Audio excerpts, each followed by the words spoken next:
Ma'am, please resend your sheet. Okay, I'll do that. All right.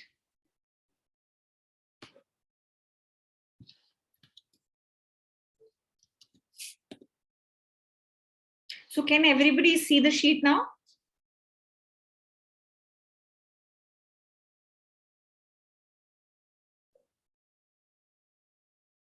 Yeah, I hope it is working. Okay. All right. So let me begin sharing my screen.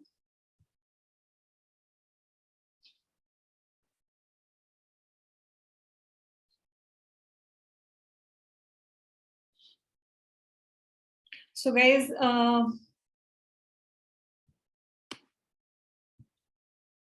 so welcome to our first lecture for Intermediate Micro 1. I welcome you all. It's lovely I'm not able to see you all, but I hope someday we will be chatting with our videos on and we'll be comfortable enough to talk like that. So I welcome you all to the class. Before actually getting into the technical details of the course, I would just like to take a moment to explain what all are we going to do throughout the course. हमारे course जो हम offer कर रहे हैं, what all is going to be there in the course. So just want to take a moment there. So we are going to have live classes. So I'm offering two courses. One is Intermediate Micro and one is Statistics. So if you would like to take that also. So we will be having classes from Monday to Saturday, 6 p.m. to 8:30 p.m. 3 days we'll have classes for Statistics. 3 days we'll have classes for Micro. So once you decide you want to join this course, the schedule and everything will be shared with you. Apart from that, so whatever lecture we have, we will also be recording that lecture. So because I understand you all are college students and there are lots of other activities going on in college. So in case you miss the classes, sometimes you will have access to the recordings. So you can revisit that as many times as you would like till the end of the course, jab tak aap chahein, in order to prepare better. Apart from that, जो भी chapters हम करने वाले हैं, you will be getting the notes for all those chapters. Apart from that, हम लोग after we are done with every single unit or chapter appropriately, we will be discussing past year questions जो Delhi University में भी honors economics में आए हुए हैं. So we will be doing that. Apart from that, you will also be a part of a WhatsApp group wherein I'll be available 24/7 for all your doubts and queries. So आपके fellow batchmates भी आपके queries को resolve करेंगे. If you have some information about anything, you could share that. You could share your doubts. And if nothing happens, I am there only. So I'll be resolving your doubts there. Apart from that, so we are planning to end our course by 1st December because your exams are going to start from 20th December. And this particular semester that you are having, this is usually, it's usually a 4 months course, but this time DU has shrinked it and it's a 3 months course. So we'll plan and finish the course by 1st December. But even after 1st December, even after our course ends, अगर आपको doubts हो रहे हैं या फिर exam के पहले आपको कुछ discuss करना है, I will be available for that. So we can have as many doubt classes as you want till you are done with your exam papers. So that is fine with me. And apart from that, you can contact me anytime. It doesn't need to be specific to the course that you're taking. If you are in general facing any problems in your college life or general queries that you might have, feel free to contact me. I will be available. So don't hesitate and you're free to contact me. No problems with that. All right. So these are all the points that I wanted to talk to you about regarding the features of the course. There is one more thing that I want to mention. There might be some of you who are not from Delhi University or who may not be pursuing BA Honors Economics. So if you are someone like that and if you wish to join the course, please let me know beforehand where are you studying and what is your syllabus. So that अगर कुछ भी changes ऊपर नीचे करने हुए, कुछ topics अगर आपको extra पढ़ाने की जरूरत है, या if there are some topics which are extra which you don't have to do, so I'll be able to prepare accordingly if you let me know in advance. So that is one thing I would like to tell you. If you are from any other university apart from Delhi University. Okay, so Narani is saying sheet में name add नहीं हो रहा है. Okay, just a moment. Okay, I will add your name. No issues with that. All right, I have added your name, Narayan, no problem. All right, okay, so this is all that I wanted to talk to you about regarding the course. Before we actually jump onto the actual content, which is कि आपके reference books क्या हैं, आपका syllabus क्या होगा. If you have any doubts, feel free to ask me. If you have any doubts, any queries, let me know.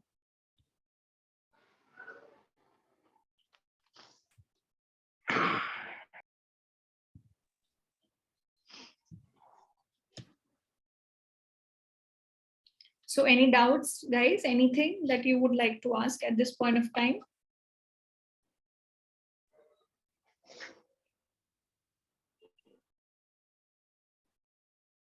All right, I will assume your silence means you're fine.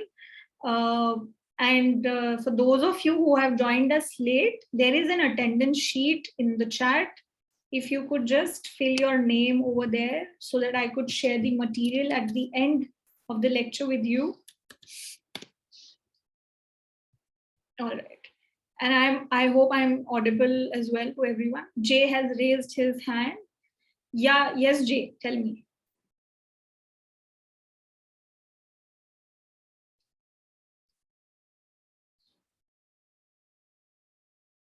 Yes, Jay, go ahead.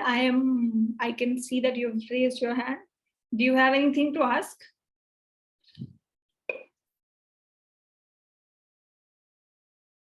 Okay, I think Jay is experimenting with all the features that Zoom has to offer. Okay, even if you have any doubts, just put it on the chat. I'll help you out with that. Okay, guys. So सबसे पहले course में enter करने से पहले हमें पता होना चाहिए कि हम एक्चुअली पढ़ने क्या वाले हैं, हमारा सिलेबस क्या होगा और हमें कौन कौन से बुक्स रेफर करनी है. सो जो आपका कोर्स है semester 3 BA honours economics, so the name of the course is intermediate micro 1. So this is first part of your intermediate micro course. So there will be an intermediate micro 2 as well in your semester 4. So अब तक जो आपने micro पढ़ी थी, that was your introductory micro. So वहां पे आपने सारी चीजों का at a surface level, introductory level पे चीजें you learned. So consumers क्या होते हैं, producers क्या होते हैं, perfect competition, producer surplus, consumer surplus, ये सब चीजें आपने पढ़ी थी. Now we are going to actually get into the details, the modeling part, कि किस तरीके से consumer सोचता है या किस तरीके से producer सोचता है, ये सबको हम किस तरीके से मॉडल करते हैं या किस तरीके से हम लोग रिजल्ट्स निकाल के लाते हैं. So this is all that this course is going to be.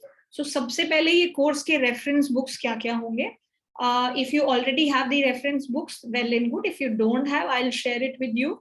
No issues. So after today's lecture, I'll be sharing the reference books with you along with the notes for today's class. Okay.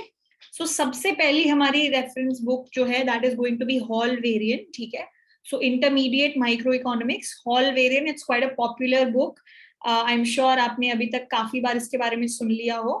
And if you're someone जो आगे जाके masters के लिए, masters in economics के लिए भी prepare करना चाहते हैं, so this is a book that you'll keep referring. So for any economics related micro content, this is the book that you could refer. The language is also very easy, so you can understand it very well. And धीरे धीरे it builds up things so that आपको पहले बिल्कुल basic से start करते हैं. They make you understand the difficult part.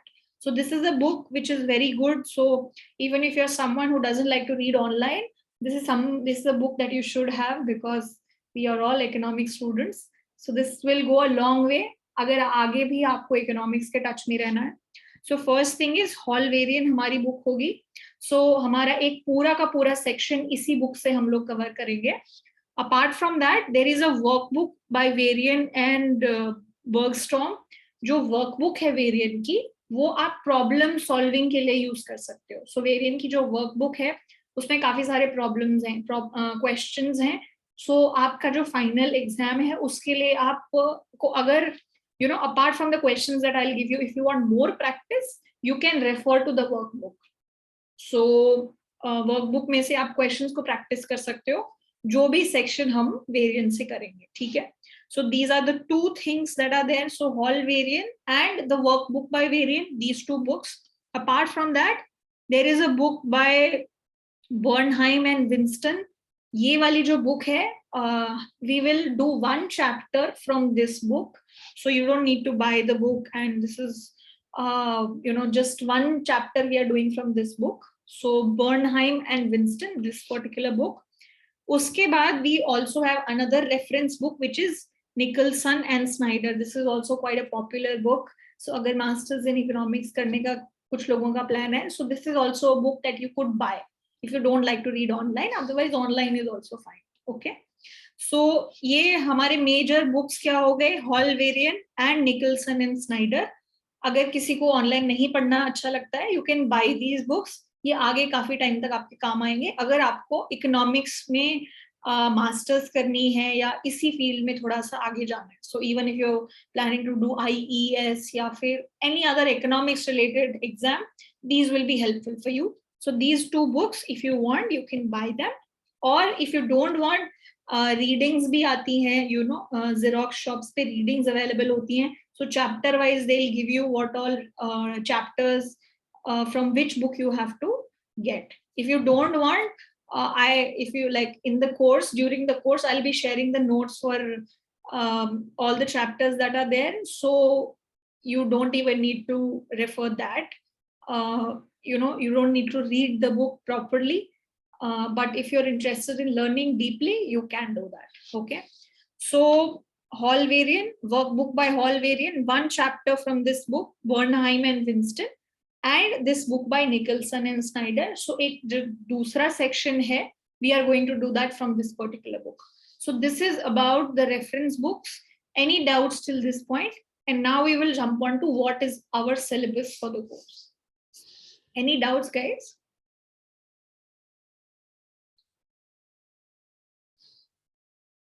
Okay, I think everything is fine. Okay, all right. So अब हम लोग syllabus के बारे में बात करते हैं. ठीक है. तो अब हमारा सिलेबस क्या होने वाला है.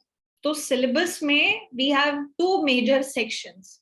First section is consumer theory. ठीक है. कंज्यूमर थियोरी क्या होती है. And then second section is what is producer theory. ठीक है. सो जो पहला सेक्शन है पूरे कोर्स का, जिसको हम यूनिट 1 भी बोल रहे हैं, इट विल टॉक अबाउट कि कंज्यूमर कैसे सोचता है. अगर मैं एक कंज्यूमर हूं, मैं अपने प्रोडक्ट्स खरीदना चाहती हूँ, तो मैं किस तरीके से सोचती हूँ, मेरे पास बजट कितना होता है, मैं अपने बजट के हिसाब से किस तरीके से चीजों को बाय करती हूँ, मेरी डिमांड क्या है, मैं कितना, मुझे फर्क पड़ता है प्राइसेस के चेंज होने से, मुझे कितना फर्क पड़ता है इनकम के चेंजेस होने से. अगर मान लो एक सिचुएशन है जहां पे मुझे पता नहीं है कि मैं आगे जाके कितना कंज्यूम कर पाऊंगी, तो इंटरटेम्पोरल चॉइसेस कि ओवर टाइम में किस तरीके से कंजम्पशन करूंगी. या फिर अगर कोई दो सिचुएशन है जहां पे एक रिस्की सिचुएशन है और एक नॉन रिस्की सिचुएशन है, तो मैं किस तरीके से चीजों को चूज करूंगी एज अ कंज्यूमर. ठीक है. सो ये सारा जो डिस्कशन है, how does a consumer think, how does he और शी मेक्स डिसीजंस, ये सब हम लोग हमारे पहले सेक्शन में बात करेंगे, which is my consumer theory. ठीक है. सो कंज्यूमर थियोरी में हमारे टॉपिक्स क्या होंगे. प्रेफरेंस, कि आप किस तरीके से चीजों को रैंक करते हो. जैसे मैं अगर बोलूं कि I like Kurkure more than less, so मैं किस तरीके से रैंक कर रही हूँ. Some people might like some bhujia, some people might like Android phone, some people might like Apple better than Android. So how do people rank between different objects. ठीक है. किस तरीके से आपकी प्रेफरेंसेस होती हैं. फिर we will talk about utility, कि किस तरीके से मैं अपनी प्रेफरेंसेस को रैंक करने के लिए उनको कोई नंबर्स असाइन करती हूँ, तो यूटिलिटी क्या होती है. We will also talk about budget constraint. So हम लोग so economics is basically a study of scarcity and how do you allocate objects or goods and services within a limit. So whenever you have scarcity, because चीजें limited हैं, तो उनको किस तरीके से efficiently distribute किया जाए. सो एज अ कंज्यूमर मेरे पास भी एक बजट होगा, मेरे पास एक इनकम होगी कि मैं उसको किस तरीके से डिस्ट्रीब्यूट करूं ताकि मैं सबसे ज्यादा खुश रहूं या मैं सबसे ज्यादा हैप्पी हूं, सबसे ज्यादा मुझे यूटिलिटी मिले. सो बजट कंस्ट्रेंट किस तरीके से बनाते हैं. हाउ डू यू चूज कि अगर मेरे पास इतना बजट है तो मैं ये कंज्यूम करना चाहती हूँ. So choices, what is my demand. फिर उसके बाद हम लोग बात करेंगे कि स्लट्स की इक्वेशन आपको क्या बताती है कि अगर इनकम आपकी चेंज हो रही है तो आपकी चॉइसेस या आपकी डिमांड किस तरीके से चेंज होगी, या फिर अगर प्रोडक्ट्स कुछ सस्ते हो रहे हैं तो आप किस तरीके से अपनी डिमांड को चेंज करोगे या किस तरीके से अपना कंजम्पशन चेंज कर दोगे. ठीक है. This is the next topic would be buying and selling. कि मान लो आपके पास कुछ पैसे हैं तो आप किस तरीके से किसी को पैसे लेंड करोगे, किसी से बोरो करोगे, ये सब किस तरीके से होगा. ठीक है.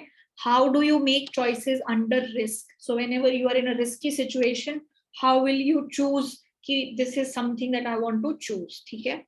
उसके अलावा इंटर टेम्पोरल चॉइसेस. ठीक है. So we live over time, right. सो मैं अगर आज कुछ छोड़ रही हूँ, आज लेट्स से कुछ इन्वेस्ट कर रही हूँ इन द होप कि मुझे आगे जाके I will be able to consume. So how does a consumer make choices कि मैं अभी कितना कंज्यूम करूं और आगे जाके कितना सेव करूं. ये सब भी हम लोग कंज्यूमर थियरी में बात करेंगे. And then finally we have a topic which is revealed preference. कि क्या मैं किसी कंज्यूमर को ऑब्जर्व करके उसे देख के कि वो किस तरीके से कौन कौन सी सिचुएशन में कैसे वो अपने प्रोडक्ट्स खरीद रहा है, can I tell something about his preferences. ये सब हमारा कंज्यूमर थियरी का पोर्शन होगा. We are going to do all this portion from the book Varian chapter 2 to chapter 10. So entirely chapter 2 से लेके chapter 10 we will do from the book Varian. And chapter 12 के 4 section we will do from this particular book. ठीक है. So Varian हमारी main book होगी for consumer theory. ठीक है. उसके बाद there is another book that we were talking about which was Bernheim and Winston. उससे we will do one chapter which is chapter 11 जहां पे हम लोग चॉइसेस अंडर रिस्क को स्टडी करेंगे कि whenever you are in a risky position how do you make choices. We will do that from this particular book. Okay. सो ये हमारा section हो गया कंज्यूमर थियरी वाला. ओके. उसके बाद हमारा जो दूसरा सेक्शन होगा we will talk about producer theory. तो कंज्यूमर कैसे सोचता है और कैसे डिसीजंस लेता है वो हमने पढ़ लिया होगा तब तक. उसके बाद हम देखेंगे कि कोई एक प्रोड्यूसर है, someone who is producing goods and services, how does he make decisions कि उसको कितनी लेबर अपने पास रखनी है, कितनी कैपिटल रखनी है, वो कितना आउटपुट प्रोड्यूस करेगा, वो प्रोडक्ट्स किस तरीके से प्राइस करेगा, ऑल ऑफ दीज थिंग्स. ठीक है. सो टेक्नोलॉजी, प्रोडक्शन फंक्शन किस तरीके से होगा, production with one and more variable inputs, what is returns to scale, cost क्या होती है, प्रॉफिट क्या होता है. ठीक है. परफेक्ट कंपटीशन की कुछ कुछ चीजों को भी हम लोग रिव्यू करेंगे. ठीक है. और कॉस्ट शॉर्ट रन में क्या होती है, लॉन्ग रन में क्या होती है. शॉर्ट रन में हम ज्यादा चीजें चेंज नहीं कर पाते हैं, राइट. और लॉन्ग रन में हम काफी सारी चीजें चेंज कर लेते हैं अपने बिजनेस के लिए या अपने प्रोडक्शन यूनिट के लिए. So how does your cost changes with long run and short run. So we will be talking about all that in the second part of the syllabus which is the producer theory. और ये वाला जो section है पूरा, this is going to be from the book Nicholson and Snyder. So 3 chapters from this book. ठीक है. So ये हमारा प्रोड्यूसर थियरी हो गया and this is our consumer theory. So Hal Varian for this and Nicholson and Snyder for this part. ठीक है. ये major references होंगे. सो दिस इज इट अबाउट द सिलेबस. And any queries till this point, any doubts, anything that you would like to know? Yeah, everything is fine. Okay. Quickly in the chat if you are able to hear and see and understand everything. Okay, Asad is saying it's fine.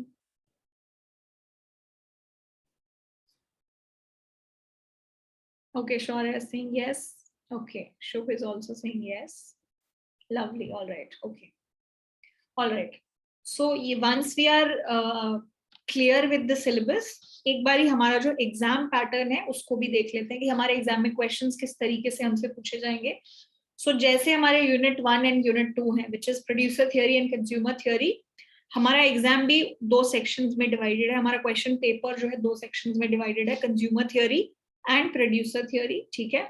Consumer theory में क्या होगा, you will have 4 questions, उसमें से you have to do any 3 question. So this particular section से आपको 3 question करने हैं and each question will have a weightage of 15 marks. So in total this particular section carries 45 marks. And similarly आपका जो producer theory है, इसमें 3 questions आपसे पूछे जाएंगे जिसमें से आपको 2 questions करने होंगे. So in total you will have to do 5 questions. Okay. So इस section में से you have to do 2 out of 3. So total marks that you have for this particular section is 30 marks. Okay. So total marks for your paper is 75 marks. So 45 marks from consumer theory and 30 marks from producer theory. Should be saying, ma'am, my syllabus have 3rd unit also, equilibrium under perfect competition. Okay, Shubh, let me know your syllabus clearly. कि अगर कुछ और भी add करना हुआ, so I will make appropriate additions and I'll separately let you know. And अगर separately कुछ पढ़ाना हुआ तो I'll do that. Okay. Just let me know your syllabus. No issues. Okay. All right. So guys, this is going to be the pattern of the exam. And I would also like to tell you कि ये हमारा जो exam होगा, it's not going to be a theory paper. क्योंकि most of the paper, if you have seen the paper, it'll be full of numericals. क्योंकि you know, every time you have to do कि what is budget constraint, what is utility, what is my optimal choice, सारा mathematical paper होगा. So unlike your class 11 12 paper and your first year paper जिसमें थोड़ी बहुत theory थी in the micro paper and in the macro paper as well, ये paper पूरा entirely it's going to be mathematical. ठीक है. So हमें ज्यादा से ज्यादा हमारा फोकस क्या रहेगा कि हम जितना कॉन्सेप्ट समझना है उतना समझें, and we do more and more practice how to do questions, because in the actual paper we will have to do and tackle multiple questions. So हमें 5 questions करने होंगे in a span of 3 hours, and हर एक question में सब parts होंगे और सब कोई numerical होंगे. ठीक है. So we have to understand this point, and starting से ही हम हमारी practice इसी तरीके से करेंगे. फिर you know, अगर हम starting में सिर्फ concepts पढ़ें और end में numerical की practice करें, so एक तो it's scary also if you learn everything at the end, and you also tend to forget theory if you don't do practice. ठीक है. So while throughout this journey that if you would like to take it with me, we will keep practicing the questions जो past years में आए हुए हैं. ठीक है. So with that, I come to a conclusion regarding what is the exam pattern, what is the syllabus, what are we going to do in this course. Any doubts till this point? If not, we will begin discussing our final. So we will we'll start discussing the content for this lecture. So any doubts till this point? I'll just quickly give you 2 minutes. Anybody has any doubts or any other queries?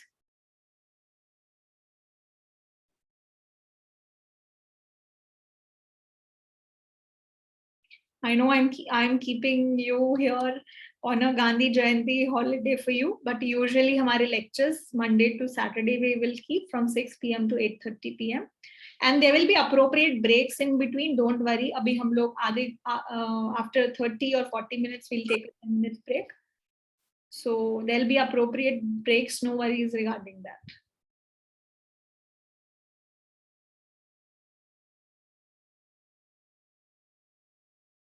So all fine, everybody is fine with syllabus, nothing to ask.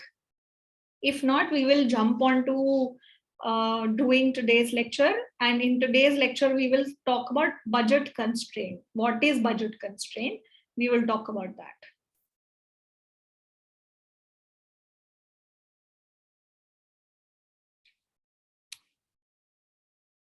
All right, I think there are no doubts.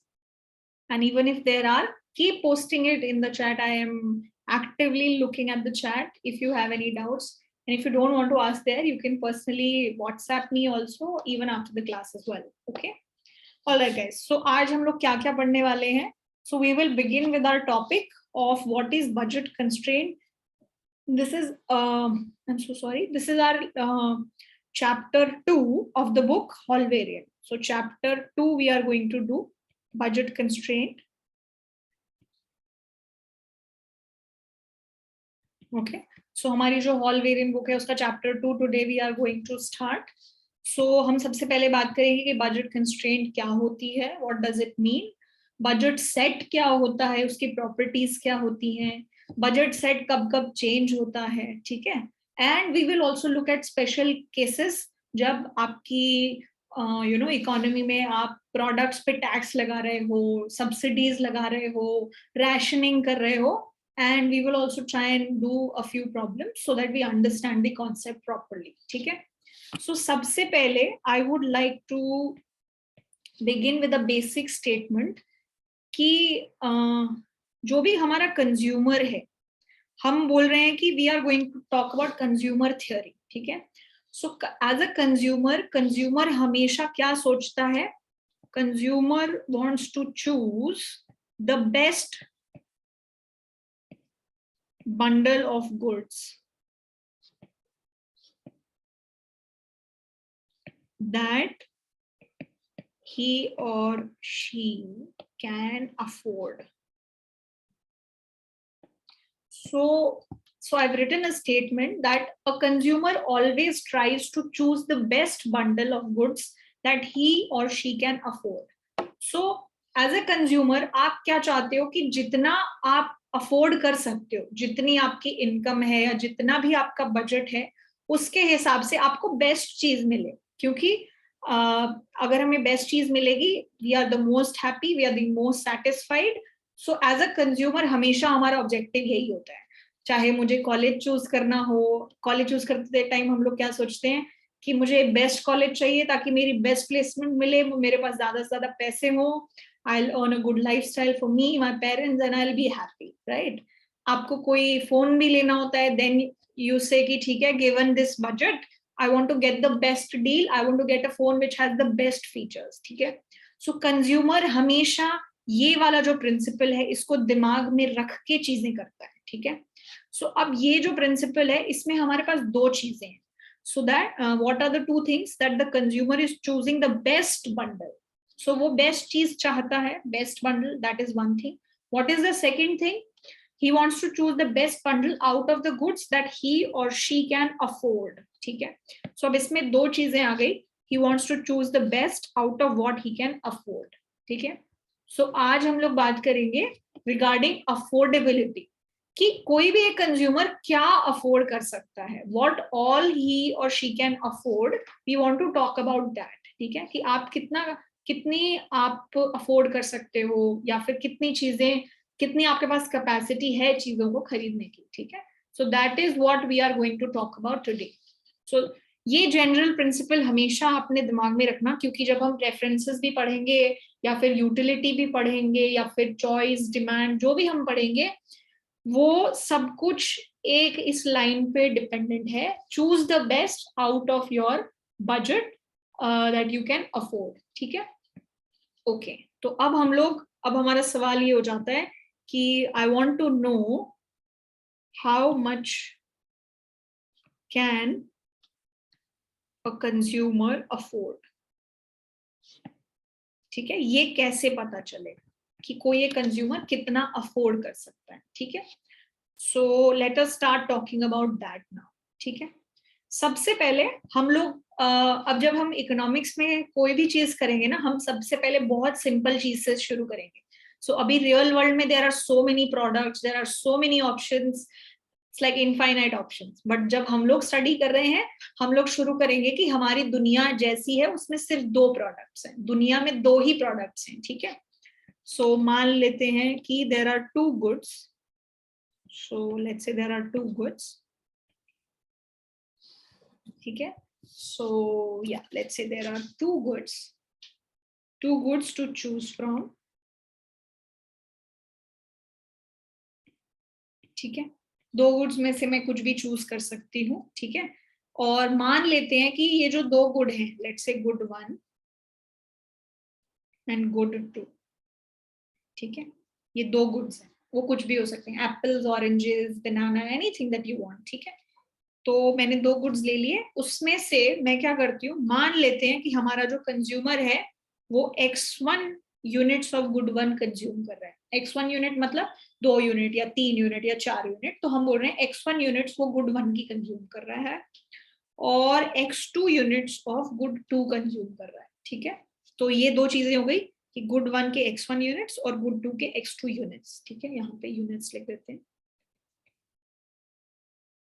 units, okay, that is what is happening. And तो जो consumer हमारा consume कर रहा है दो goods को, हम लोग उसको कैसे लिख सकते हैं, हम उसको इस तरीके से जनरली लिख देते हैं x1 x2।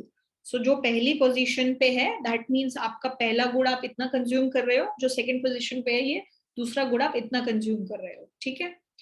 और इसको हम लोग रिप्रेजेंट कर देते हैं कैपिटल X से। कैपिटल X का मतलब हो गया कि consumption bundle,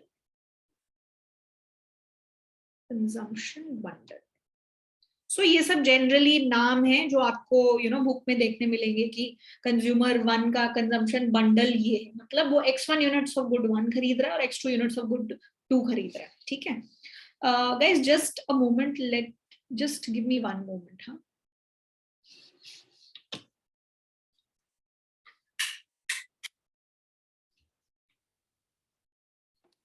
yeah, okay, I just had to switch off one light, okay, all right. सो ये हमारा कंजम्पशन बंडल है कंज्यूमर का, ठीक है। ये हो गई दो चीजें।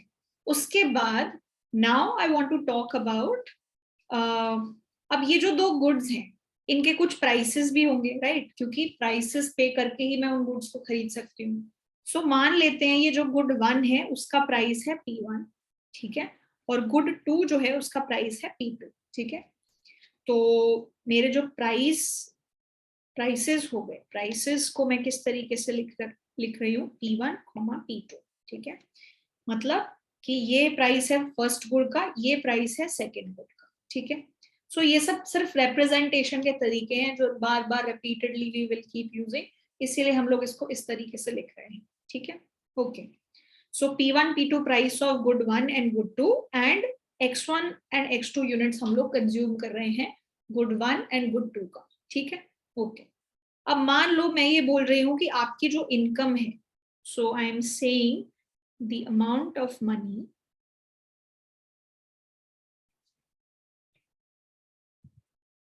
द कंज्यूमर हैज,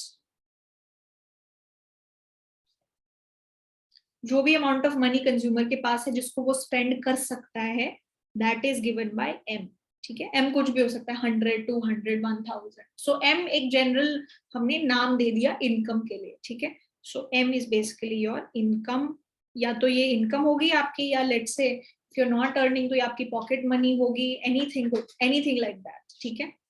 तो अब आप मुझे ये बताओ, anybody, I want to ask a question, ठीक है, कि आपका ऑब्जेक्टिव है कि आपको ये दो गुड्स खरीदने हैं और आपको बता दिया है कि मुझे x1 units of good 1 and x2 units of good 2 खरीदने हैं। तो आप मुझे ये बताओगे आपका टोटल खर्चा कितना हुआ इतना इतना गुड खरीदने में। how much money have you spent in buying x1 units of good 1 and x2 units of good 2? Tell me quickly. So Garima has raised hand. Yes, Garima. P1 x1 plus P2 x2 is equal to M. Okay, lovely. So हम लोग अभी बात कर रहे हैं कि expenditure कितना हुआ, राइट। सो वेरी नाइस गरिमा। तो अब आप ये देखो कि आप एक मान लो एक रेड पेंसिल है और एक ब्लू पेंसिल है। रेड पेंसिल का प्राइस है 5 रुपीज और आपने दो, सो मान लेते हैं रेड पेंसिल, ठीक है, और एक है ब्लू पेंसिल। आपने दो रेड पेंसिल खरीदे और एक ब्लू पेंसिल खरीदी, और रेड पेंसिल का प्राइस है 5 रुपीज और ब्लू पेंसिल का प्राइस है लेट्स से 7 रुपीज। तो आप टोटल उस शॉप में आपने दो रेड पेंसिल और 1 ब्लू पेंसिल खरीदे, तो टोटल आपने उस शॉप में कितना खर्चा कर दिया, ये अगर निकालना है तो हम लोग क्या करते हैं, 5 into 2, 10 plus 7 into 1, 7 into 1, right. सो ये मेरा टोटल खर्चा हो गया कितना, 17 रुपीज, राइट. तो मैं सेम चीज क्या कर रही हूँ कि मुझे X1 गुड 1 खरीदना है जिसका प्राइस है P1. सो टोटल खर्चा कितना हो गया, P1 into X1 प्लस बाकी खर्चा मेरा दूसरे गुड पे कितना हुआ, X2 into P2, राइट. और मैंने उन दोनों को ऐड कर दिया, ठीक है. सो मेरा टोटल एक्सपेंडिचर कितना हो गया, P1 X1 plus P2 X2. So this is my total expenditure. Is this clear? Anybody has any doubt in this? Yes or no?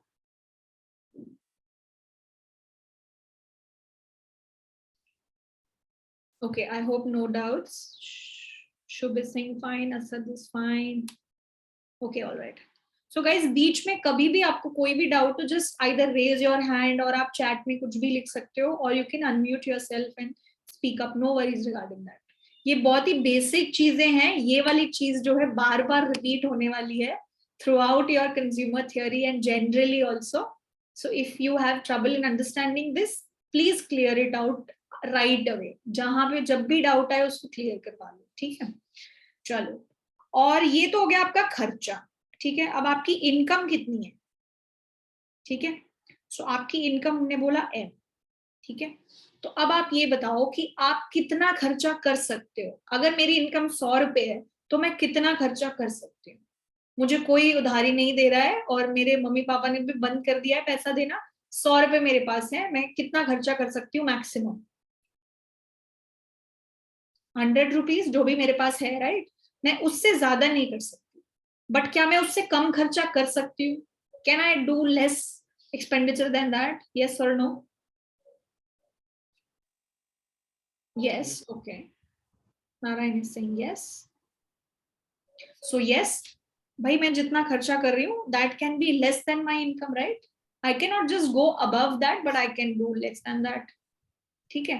So ये वाला जो expression है, this expression P1 X1 plus P2 X2 less than equal to your income, less than equal to M, this is nothing but my budget constraint. Budget constraint कोई भी एक consumer की, of a consumer, is nothing but P1 X1 plus P2 X2 is less than equal to M. This is called the budget constraint. कि ये constraint है आप पे कि भाई आप इनकम से ज्यादा खर्चा नहीं कर सकते. This is your constraint. Everybody is fine with this? Yes or no? ठीक है.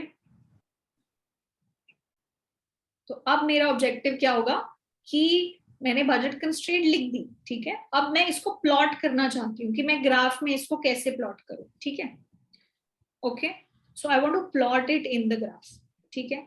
तो सबसे पहले प्लॉट द बजट कंस्ट्रेंट.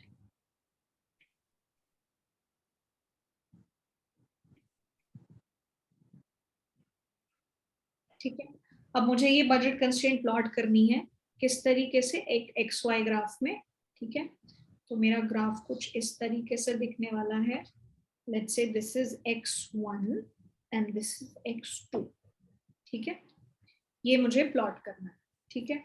तो सबसे पहले जब भी आपको इनइक्वालिटी प्लॉट करनी होती है, सबसे पहले हम क्या करते हैं कि मेरी जो इक्वालिटी वाली इक्वेशन है उसको हम लोग लेते हैं.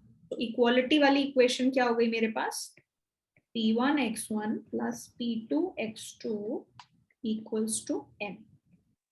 Yes or no? Yeah. So this is nothing but equation of a straight line. Do you guys agree that this is equation of a straight line?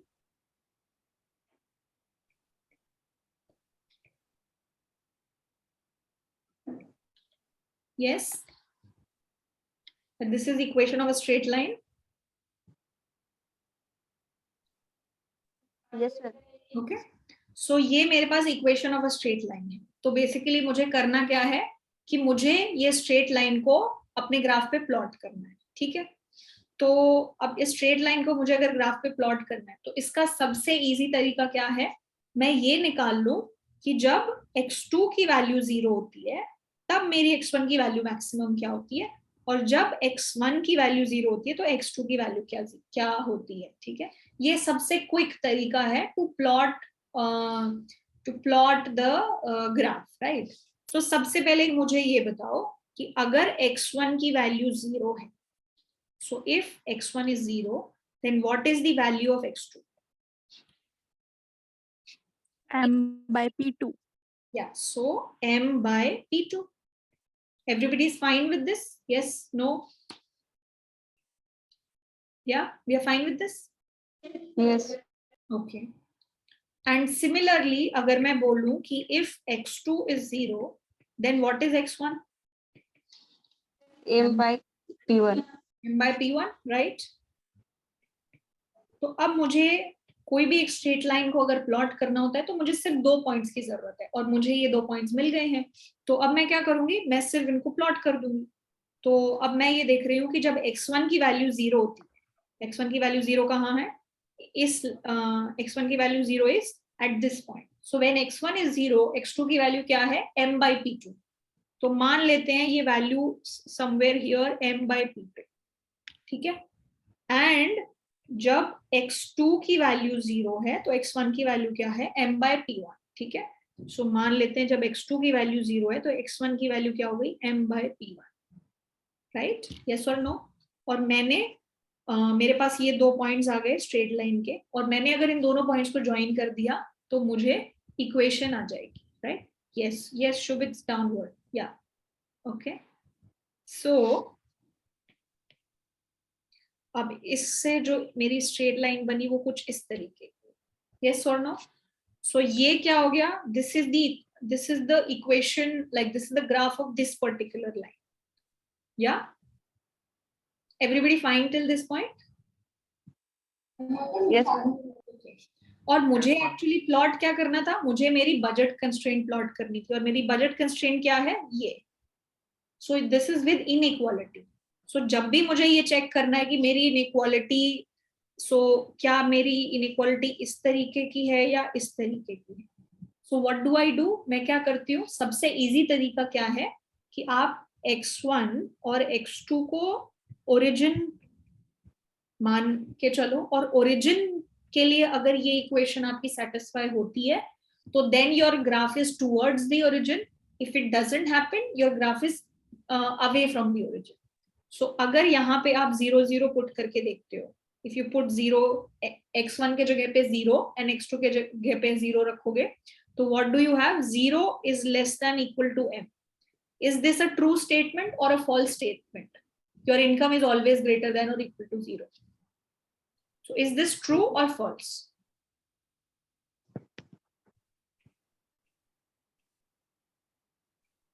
True. True, this is true, right? तो हमने जब origin put करके देखा तो हमारी जो statement है वो true आए। अगर वो true आए, that means you have to move towards the origin, ठीक है।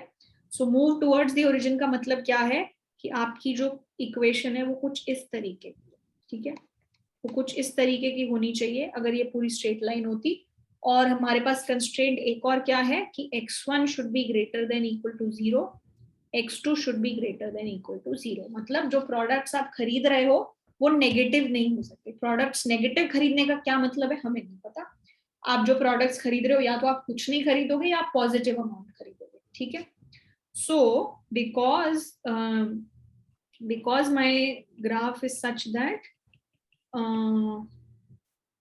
because my graph is such that कि मुझे ये वाला एरिया देखना है, this is towards the origin, right, towards the origin, and x1 और x2 जो है they only take positive values. So ये जो मेरा blue shaded region है, this is nothing but my budget constraint. ये जो blue shaded region है, this is my budget constraint.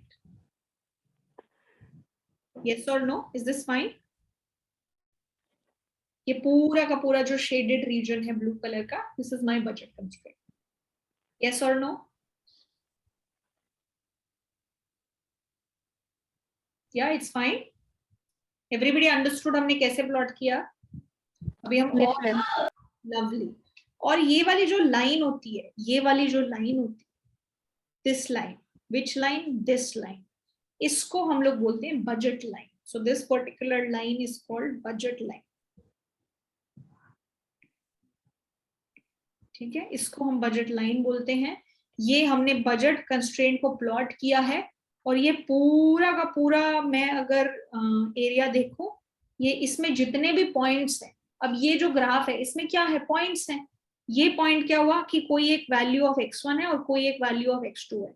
सो ये जो सारे पॉइंट्स हैं इनको हम लोग क्या बोलते हैं, the set of all these points is called budget set. ठीक है, so this is also called set of all points in the budget constraint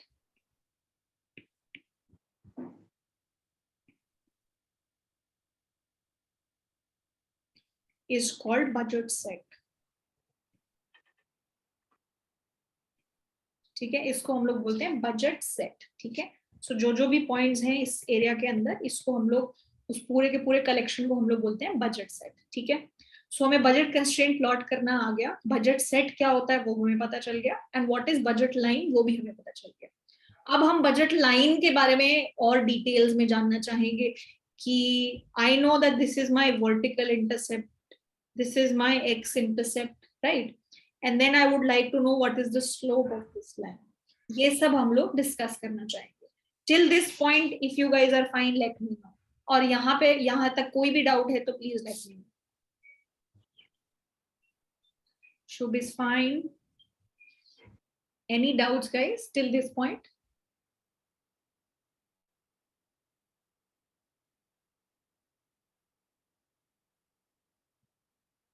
Okay, I am assuming it's fine. Asad, do you want to ask something?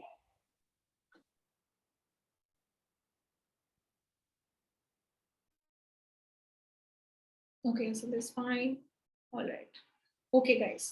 So अब हम लोग क्या देख रहे हैं? अब मैं जो है अब इसके और डिटेल में जाना चाहती हूँ और मैं ये देखना चाहती हूँ कि मेरी जो बजट लाइन है उसकी क्या क्या प्रॉपर्टीज होती है. ठीक है, properties of budget line. Budget line की क्या क्या मेरी प्रॉपर्टीज होती है.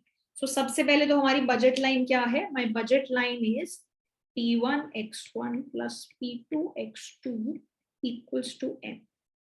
ठीक है, सो वो सारे, सो बजट लाइन क्या है, वो सारे बंडल्स जहां पे मैं मेरी पूरी की पूरी इनकम को खर्च कर देती हूँ. मैंने अपनी इनकम में से थोड़ा भी हिस्सा बचा के नहीं रखा. Yes, right. Budget line is set of all the points.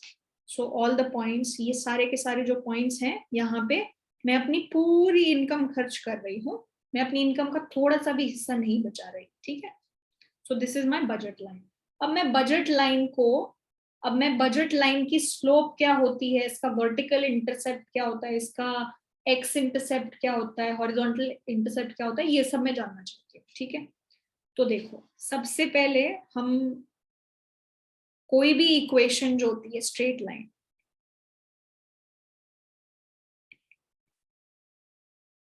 उसका जनरल फॉर्म क्या होता है, general form is y equals to mx plus c.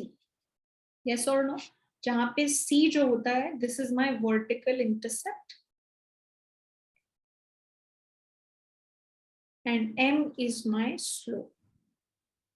So guys, I have made a few videos on YouTube on basic mathematical stuff, जिसमें हम straight line को भी discuss करें. So if any of you are facing any challenges in that topic, so you can refer those videos जहाँ पे मैंने बहुत basic तरीके से किस तरीके से चीजों को स्ट्रेट लाइन, पैराबोला या बेसिक चीजें जो आप करते हो, if you have any trouble in that you can refer them. ठीक है, yeah, okay. So everybody is fine with this is the general form of a straight line, y is equals to mx plus c, जहाँ पे m जो होता है that is my slope and c is my vertical intercept. Vertical intercept क्या होता है, जब मेरे x की वैल्यू 0 होती है तो y की क्या वैल्यू है. सो x की वैल्यू अगर मैं यहाँ पे 0 रखती हूँ तो this is entire thing is 0 and मेरे y की वैल्यू जो होती है वो c होती है, right. So this is vertical intercept. Are you guys fine with this till this point? Now yeah, fine, not fine. Okay, Shubh is fine. Okay, all right. तो अब मुझे ये बताओ कि मेरी जो बजट लाइन है उसकी स्लोप और उसका वर्टिकल इंटरसेप्ट क्या होगा और मैं कैसे निकालूंगी। तो सबसे पहले तो देखो कैसे निकालना है, हमें चेक करना है कि हमारा y वेरिएबल क्या है और x वेरिएबल क्या है। तो जब मैंने यहाँ पे ग्राफ बनाया, यहाँ पे मेरा y वेरिएबल क्या है x2 और x वेरिएबल क्या है x1। तो मुझे क्या चाहिए, I want to have x2 in terms of x1। इस तरीके की कोई एक इक्वेशन आ जाए तो x1 के फ्रंट में जो भी होगा वो मेरी स्लोप होगी और ये जो भी नंबर होगा वो मेरा इंटरसेप्ट होगा। तो now I want you to convert this equation in this form. Kindly do that and let me know what is the slope, what is slope and what is vertical intercept. Quickly tell me. I'm giving you 2 minutes. Do that. Because ये चीज बार बार आएगी, हर topic में आएगी, ये चीजें हमें समझ में आनी चाहिए।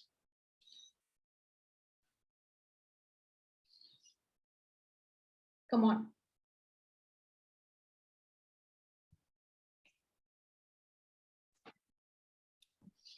you can just privately send your answers to me, or I mean you will have to type a lot. Slope, okay, Manya has sent me her answer. Very nice, lovely Manya.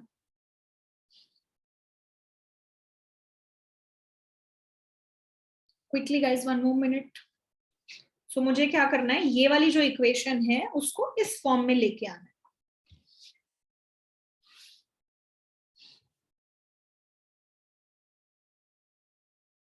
Okay, yeah. Okay.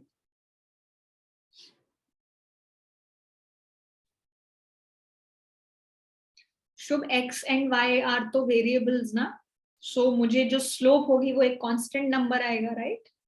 So what is that number? No worries if you are having trouble, no problem, अभी मैं I show you how to do that. Alright guys, तो हम लोग क्या करेंगे, या anybody want to speak something? Okay, alright, तो अभी मुझे क्या करना है, मेरे ये जो एक्सप्रेशन है उसको इस फॉर्म में लाना है, ठीक है?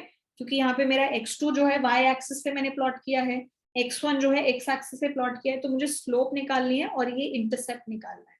तो देखो मेरी इक्वेशन क्या थी, my equation was p1 x1 plus p2 x2 equals to m, और मुझे क्या चाहिए, x2 चाहिए पूरा, x2 के आगे कुछ नहीं होना चाहिए।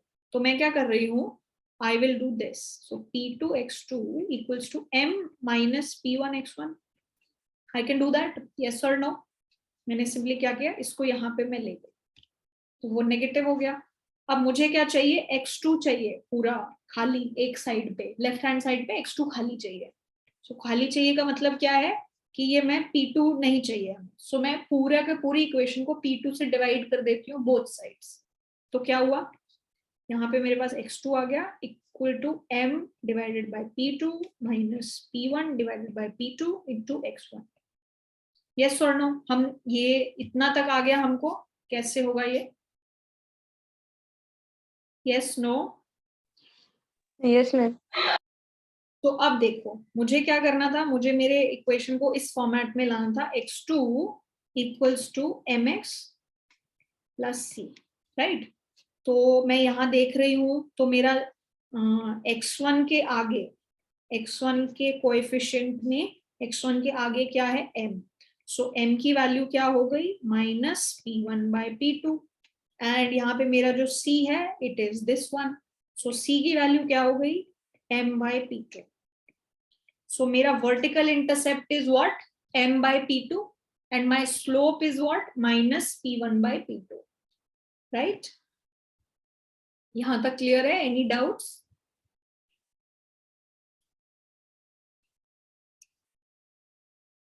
So slope of the budget line is minus p1 by p2 and the vertical intercept is m by p2. तो अगर आप ग्राफ भी देखो जो हमने लास्ट टाइम ड्रॉ किया था, वर्टिकल इंटरसेप्ट की वैल्यू क्या है, m by p2, तो हमने यहाँ पे भी m by p2 he plot किया है। m by p2 is what, कि जब x1 की वैल्यू 0 होगी तो x2 की वैल्यू क्या होगी, the value will be m by p2, right? तो वही मेरा vertical intercept था, और मेरा horizontal intercept क्या होगा? It will be m by p1, right?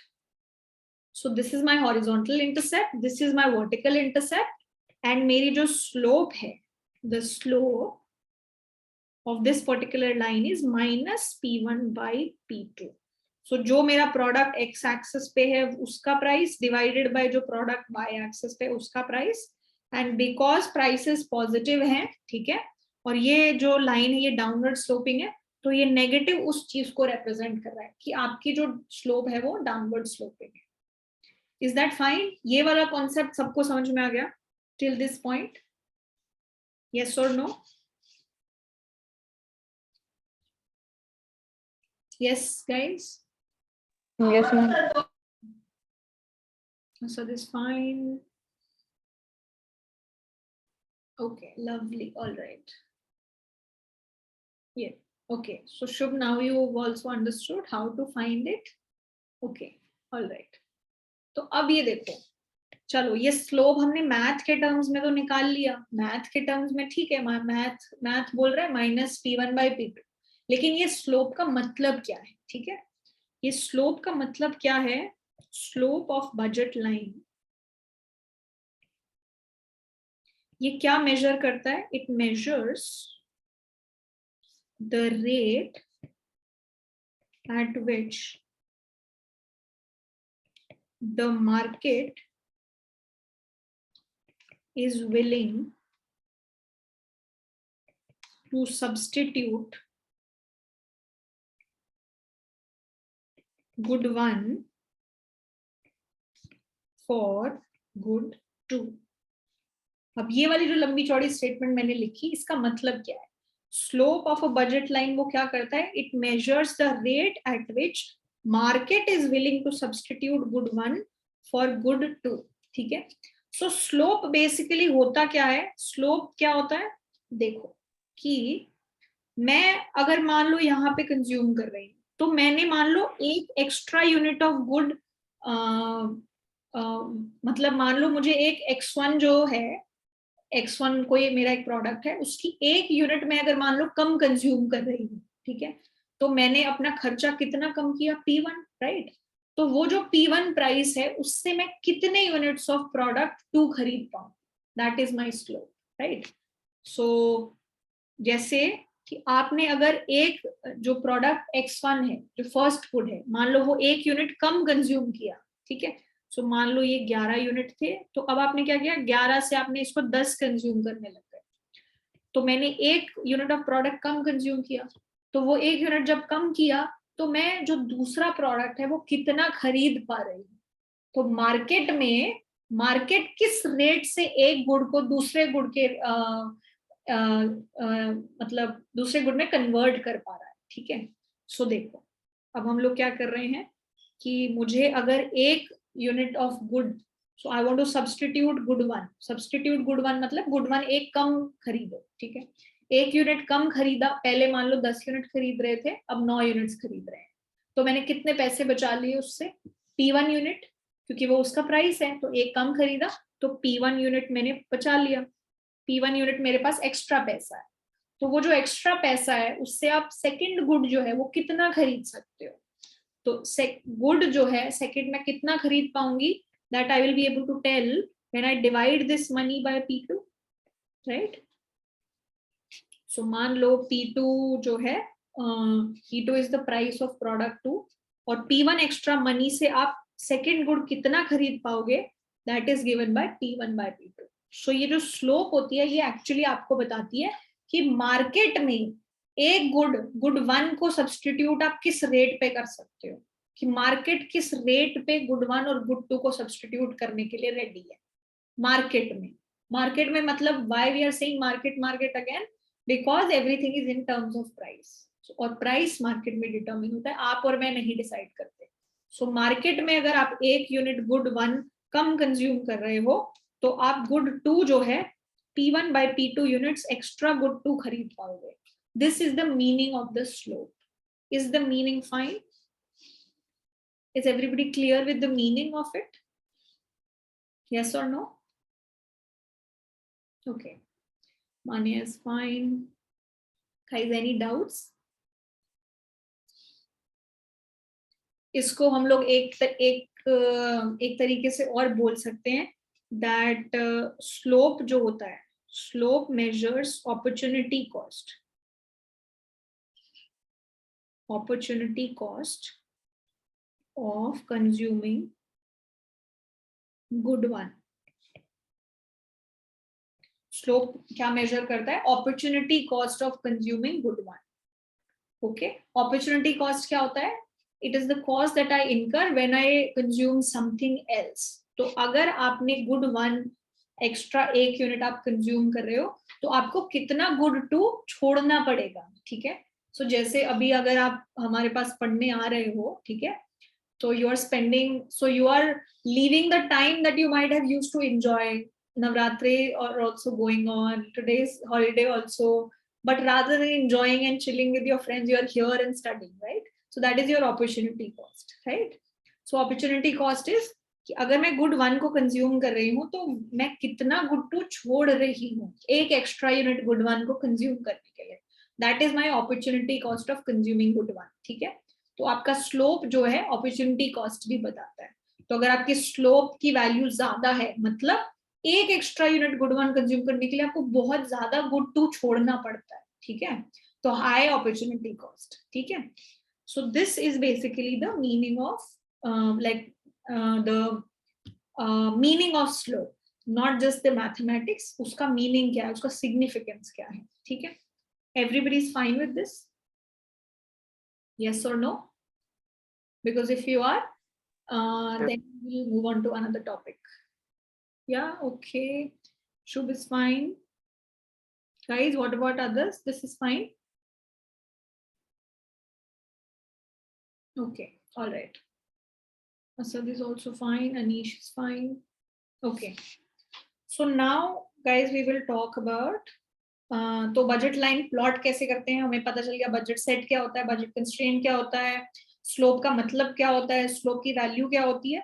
अब हम लोग देखेंगे कि बजट लाइन चेंज कैसे कैसे हो सकती है, ठीक है? क्या क्या चीजों पे डिपेंड करती है मेरी बजट लाइन, ठीक है? So now my topic is going to be how the budget line changes.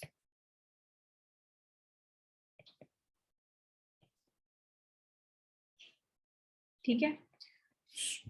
So let's do one thing. Let's take a 10 minutes break now, and once we come from that break, we will continue our discussion. Is that fine? Let's take a break.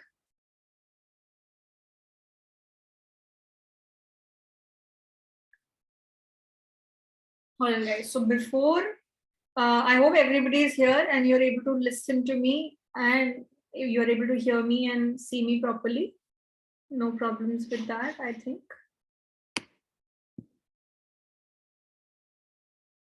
Yeah, it's fine. Okay. Thank you so much for being so responsive quickly. Okay, all right. So अब हम लोग बात करने वाले हैं कि budget line change कब कब हो सकती है, ठीक है? So मैंने देखा कि मेरी बजट लाइन जो है is represented by an equation like this, ठीक है? So it is given by so this is basically my budget line, ठीक है? This is my budget line, P1 x1 plus P2. Yeah, okay. So P1 x1 plus P2 x2 equals to M. This is my budget line. और ये budget line को अगर y equals to mx plus c के format में अगर मुझे लिखना है, so what is it? This is x2 equals to m by P2 minus P1 by P2 x1, right? ठीक है? तो अब आप मुझे ये बताओ कि क्या क्या चेंज होने की वजह से मेरी बजट लाइन में चेंजेस आ सकते हैं, ठीक है? And I just want to have this graph again with me. So let me just do that as well.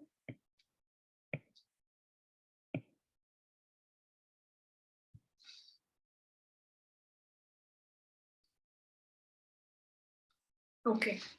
So this is my budget line drawn here. And अब मेरा question क्या है आपसे कि मेरी जो बजट लाइन है वो चेंज कब कब हो सकती है या किस किस कारण से मेरी बजट लाइन जो है चेंज हो सकती है?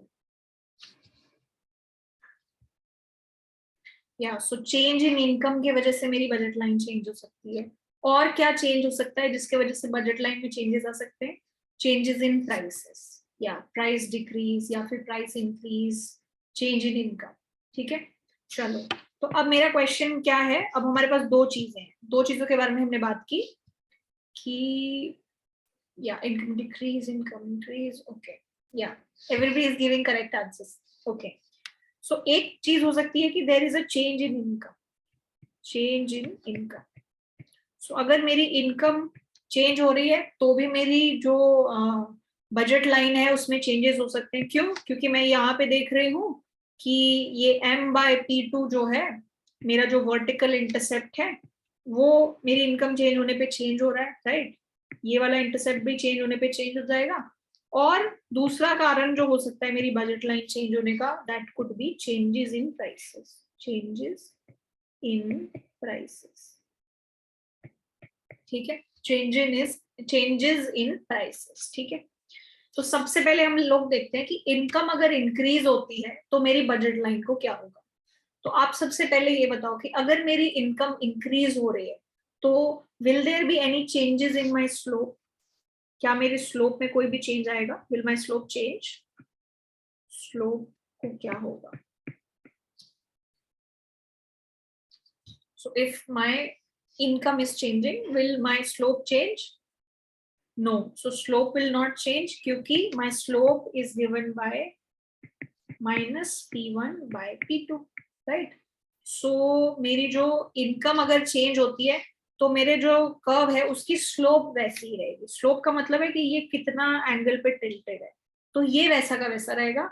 बट अगर मान लो इनकम इंक्रीज हो गई, मान लो इनकम जो है पहले m थी, राइट, अब 2m हो गई, डबल हो गई, तो मेरे मेरी जो बजट लाइन है उसको क्या होगा? उसका मेरा वर्टिकल इंटरसेप्ट जो है that will become, instead of m/p2 it will become 2m/p2, right? It will become double. And similarly मेरा ये वाला जो इंटरसेप्ट है इट बिकम्स m/p1 के जगह पे it will become 2m/p1। Yes और नो? तो मेरा ये जो हॉरिजॉन्टल इंटरसेप्ट है वो चेंज हो गया, वो इंक्रीज हो गया, और मेरा वर्टिकल इंटरसेप्ट जो है वो भी चेंज हो गया, बट मेरी स्लोप वैसी की वैसी रही। यस और नो? ठीक है, तो इस केस में मेरा जो इक्वेशन है या जो मेरी जो बजट लाइन है वो किस तरीके की हो जाएगी? It will shift outwards. ठीक है, इट विल शिफ्ट आउटवर्ड्स। सो वो कुछ इस तरीके की दिखने लग जाएगी। ठीक है, और यहाँ पे मेरा जो कर्व है it will take, this is 2m/p2 and this is 2m/p1, और मेरी जो स्लोप है वो एग्जैक्टली -p1/p2 ही रहेगी। यस और नो? Is this fine? ये वाला पॉइंट क्लियर है सबको? Yes ma'am. ठीक है, और अगर मेरी इनकम, जैसे हमने बढ़ने की बात की, अगर मेरी इनकम कम हो गई तो अब ये आउटवर्ड था, अब वो आउटवर्ड की जगह इनवर्ड आ जाएगा। सो मेरी स्लोप, मेरा जो इक्वेशन है वो कुछ अंदर आ जाएगा। पहले वो it went outside, now it will go inward, slope will remain the same. ठीक है, so this is the first thing that we have to note कि चेंजेस इन इनकम, जब इनकम में चेंजेस होंगे उसके वजह से क्या होगा? Parallel shift of the budget line. Budget line जो है पैरेलली शिफ्ट होगी, शिफ्ट आउटवर्ड या shift inward, depending on income increase है या फिर इनकम डिक्रीज है। ये वाला पॉइंट सबको क्लियर है? यस? नो? ठीक है, okay, it's clear, okay, alright.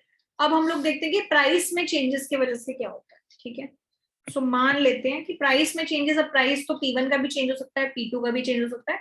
मान लेते हैं कि प्राइस P1 का चेंज हो रहा है, so change in prices, change in prices. So जो भी P1 होगा या P2 होगा उसके हिसाब से हमारा डायग्राम चेंज होगा। बट अभी के लिए to understand we will say, let's say P1 changes, P1 changes, and ये चेंज भी मान लो कैसा आ गया कि P1 की वैल्यू डिक्रीज हो गई, so price of the first good has decreased. So अब आप मुझे ये बताओ कि इससे मेरे जो कर्व है उसमें क्या चेंजेस आए। सो मेरा पहले कर्व ऐसा था, अब मेरा जो कर्व है वो किस तरीके का हो जाएगा, this is what we have to answer. So मेरा वर्टिकल इंटरसेप्ट चेंज होगा या फिर मेरा हॉरिजॉन्टल इंटरसेप्ट चेंज होगा अगर P1 की वैल्यू चेंज होगी।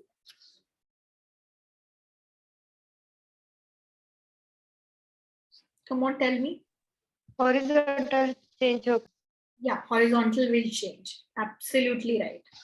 तो मेरा वर्टिकल इंटरसेप्ट क्या है, m by p2, हॉरिजॉन्टल क्या है, m by p1, ठीक है, और p1 की वैल्यू डिक्रीज हुई है, ठीक है। सो मेरा ये वाला वैल्यू तो m by p2 जैसा पहले था वैसा ही है। अब मेरी जो p1 की वैल्यू है, p1 की वैल्यू हैज डिक्रीज्ड, ठीक है। तो मेरा प्राइस फर्स्ट प्रोडक्ट का कम हो गया है, तो अगर मैं सारा पैसा फर्स्ट प्रोडक्ट खरीदने में लगा रही हूँ तो मैं ज्यादा प्रोडक्ट खरीद पाऊंगी, राइट, क्योंकि मेरा फर्स्ट प्रोडक्ट सस्ता हो गया है। So instead of this, instead of here, my good will be somewhere here, right? क्योंकि P1 की वैल्यू डिक्रीज हो रही है, तो अगर डिनोमिनेटर में एक नंबर डिक्रीज होता है तो overall number will increase. So instead of it being here, it will come somewhere here, right? Is that clear? So मेरा कर्व जो है कुछ m by P1, P prime मैं इसको बोल देती हूँ। So P प्राइम जो है वो मेरा नया प्राइस है, डिक्रीज्ड प्राइस। सो मेरा जो हॉरिजॉन्टल इंटरसेप्ट है वो कुछ इस तरीके का है, और फिर मेरा जो इक्वेशन है वो किस तरीके का हो जाएगा, it will be something like this. क्योंकि मेरा ये इंटरसेप्ट तो उतना ही है, वर्टिकल इंटरसेप्ट उतना ही है, हॉरिजॉन्टल इंटरसेप्ट की वैल्यू बढ़ गई है, ठीक है, और P1 की वैल्यू जो है क्या हुई है, डिक्रीज हुई है। तो स्लोप मुझे ये बताओ, फ्लैट हुआ कि स्टीप हुआ। तो हम यहां से यहां में चेंज हो गए, राइट, पहले हम यहाँ थे अब हम यहाँ आ गए, तो स्लोप फ्लैट हुआ कि स्टीप हुआ, फ्लैट हुआ, एग्जैक्टली। सो क्या हो रहा है, P1 की वैल्यू डिक्रीज हो गई तो स्लोप का जो मैग्नीट्यूड है वो कम हो गया, तो मेरी स्लोप की वैल्यू कम हो गई। तो एक्चुअली मेरा कर्व जो है पहले ऐसा था, अब वो थोड़ा और फ्लैट हो गया, एक फ्लैट सरफेस की तरह वो चेंज हो रहा है, या इट विल गो फ्लैट, ठीक है। और अगर इंस्टेड ऑफ दैट अगर मैं ये बोलती कि मेरा P1 की वैल्यू जो है इंक्रीज हो गई है, तो इन दैट केस क्या होता कि मेरा जो हॉरिजॉन्टल इंटरसेप्ट है वो यहाँ पे होने की बजाय वो यहाँ पे आ जाता m by P1, तो मेरा जो कर्व है वो किस तरीके से दिखने लग जाता, it would have looked something like this, ठीक है। तो मेरा जो कर्व है, अब बताओ ये और फ्लैट हुआ है या स्टीप हो गया है। So if P1 value increases, my curve becomes steep or flat.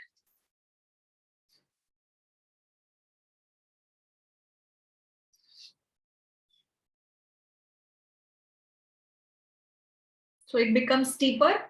So steeper और flatter को अगर समझना है तो ये समझो कि ये पहाड़ है और पहाड़ से आपको उतरना है, तो अगर एक ऐसा थोड़ा फ्लैट सा सरफेस है, इससे उतरने में आसानी है, और मान लो एक सरफेस है ऐसा, इससे उतरना बहुत मुश्किल है, इससे उतरते उतरते बहुत डर लगेगा कि हम गिर जाएंगे। So this is a steep curve and this is a flat curve, जिससे उतरना आसान है, ठीक है। सो अब हम यहाँ से यहाँ गए तो बेसिकली हमारा कर्व जो है स्टीप हो गया है, ठीक है, ओके। सो अगर आपका P1 इंक्रीज हो रहा है then your curve becomes steeper, and if your P1 is decreasing your curve becomes a little flatter, ठीक। तो ये आप सिंपली देख के बता सकते हो कि स्लोप इंक्रीज हो रहा है या डिक्रीज हो रहा है। So if P1 is increasing this slope is increasing, मतलब स्टीप हो रहा है, if P1 is decreasing slope is decreasing, that means आपका कर्व फ्लैट हो रहा है, ठीक है। सो चेंजेस इन प्राइसेस की वजह से क्या होगा, आपका कर्व में पैरेलल शिफ्ट नहीं आएगा। अगर P1 में चेंजेस हो रहे हैं तो ये जो वर्टिकल इंटरसेप्ट है इसके इर्द गिर्द हम घूमते रहेंगे, ये हमारा एक पिवट पॉइंट होएगा। पिवट पॉइंट मतलब ऐसा पॉइंट जिसको सेंटर पे रख के हम लोग घूम रहे हैं, तो ये पिवट हो गया, इसके हिसाब से हम इधर उधर अंदर बाहर घूम रहे हैं, ठीक है। इंस्टेड ऑफ दैट अगर P2 में चेंज होता तो ये हमारा फिक्स रहता और हमारा कर्व कुछ इस तरीके से चेंज हो जाता, ठीक है। सो प्राइसेस में चेंज होने से एक्चुअली क्या होता है वो हम सिंपली स्लोप और ये इंटरसेप्ट को समझ के बता सकते हैं. यस और no? Is this part clear? या सो चेंजेस इन प्राइसेस से क्या होता है और चेंजेस इन इनकम से क्या होता है? Okay, lovely. Narayan says it's fine. Okay,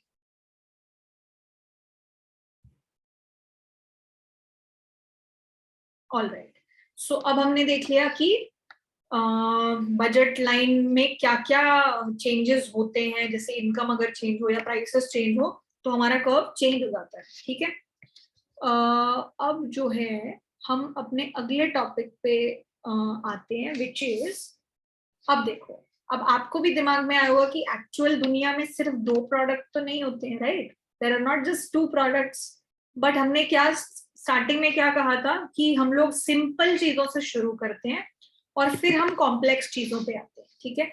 simple चीज क्या हो गई कि हमने सिर्फ 2 प्रोडक्ट्स उठा लिए. अगर एक ही प्रोडक्ट खाते तो हमें पता है कि सारा खर्चा उसी पे करना है, तो that is not an interesting case. तो हमने 2 प्रोडक्ट्स उठाए. अब हम लोग 2 प्रोडक्ट वाला केस अच्छे से समझ चुके हैं. तो अब हम ये देखना चाहते हैं कि क्या 2 प्रोडक्ट्स के अलावा हमें कुछ चीजें करने की जरूरत है अगर हमें असली दुनिया को थोड़ा सा समझना है तो. ठीक है.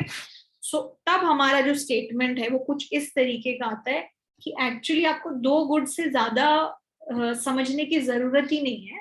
2 goods are enough. 2 goods are enough. Why? कैसे? देखो, अगर मान लो एक गुड है लेट्स से एप्पल. ठीक है. और दूसरा गुड मैंने बोला, अब पिछले केस में मान लो दूसरा गुड था ऑरेंज. ठीक है. तो उस केस में हम 2 गुड्स को स्टडी कर रहे थे.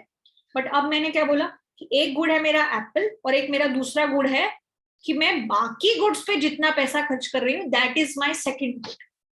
सो money spent on all other goods.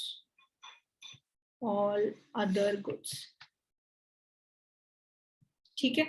और मैं बोल दूं कि एप्पल का प्राइस है P1 और पैसा जो मैं बाकी चीजों पे खर्च करती हूँ उसका प्राइस क्या है 1, क्योंकि वो प्रोडक्ट का प्राइस एक्चुअली मैं जितना खर्चा कर रही हूँ उतना ही है. सो इस प्रोडक्ट का प्राइस हो गया 1. ये वाला पॉइंट समझ में आया कि मैंने क्या किया. अब मैं सारे प्रोडक्ट्स को इन्वॉल्व करने के लिए मैं क्या कर रही हूँ, मेरे पास 2 प्रोडक्ट्स हैं. First product is Apple, second product is बाकी जितने भी प्रोडक्ट्स मुझे खरीदने थे उनको खरीदने के लिए मैंने कितने पैसे स्पेंड किए और उस गुड का प्राइस मैंने दे दिया 1, क्योंकि वो एक्चुअली मनी ही है, राइट? सो उसका प्राइस हाफ 2 ये सब तो होगा नहीं. Money is actually in the real terms, like money is in the money terms, right? So मेरा सेकंड जो गुड है उसका प्राइस हो गया 1. ठीक है. तो इस in this case and let's say my total income is m. सो अगर ऐसा मेरा केस है, ठीक है, तो let's say this is x1. Apple मैंने x1 यूनिट्स खरीदे और x2 यूनिट्स या फिर x2 रुपीज मैंने खर्च किए बाकी चीजों पे. ठीक है. तो अगर आपको कोई बोले कि एप्पल का प्राइस है P1, मैंने x1 यूनिट्स ऑफ एप्पल खरीदे और मैंने बाकी सारी चीजों पे x2 रुपीज खर्च कर दिए और मेरी टोटल इनकम है m. तो आप इसको बजट कंस्ट्रेंट, इस पर्टिकुलर बजट कंस्ट्रेंट को कैसे फ्रेम करोगे? How will you do that? One of you tell me. So x1 is apple कितने खरीदे, x2 इज बाकी प्रोडक्ट्स पे कितने पैसे खर्च किए, the money spent on all the other goods. इसको अगर if someone wants to tell me कि व्हाट इज द एक्सपेंडिचर, मैंने कितना खर्चा किया इस सिचुएशन में,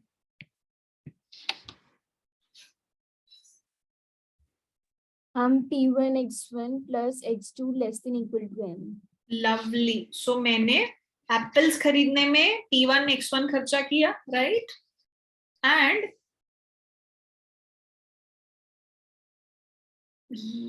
ओके,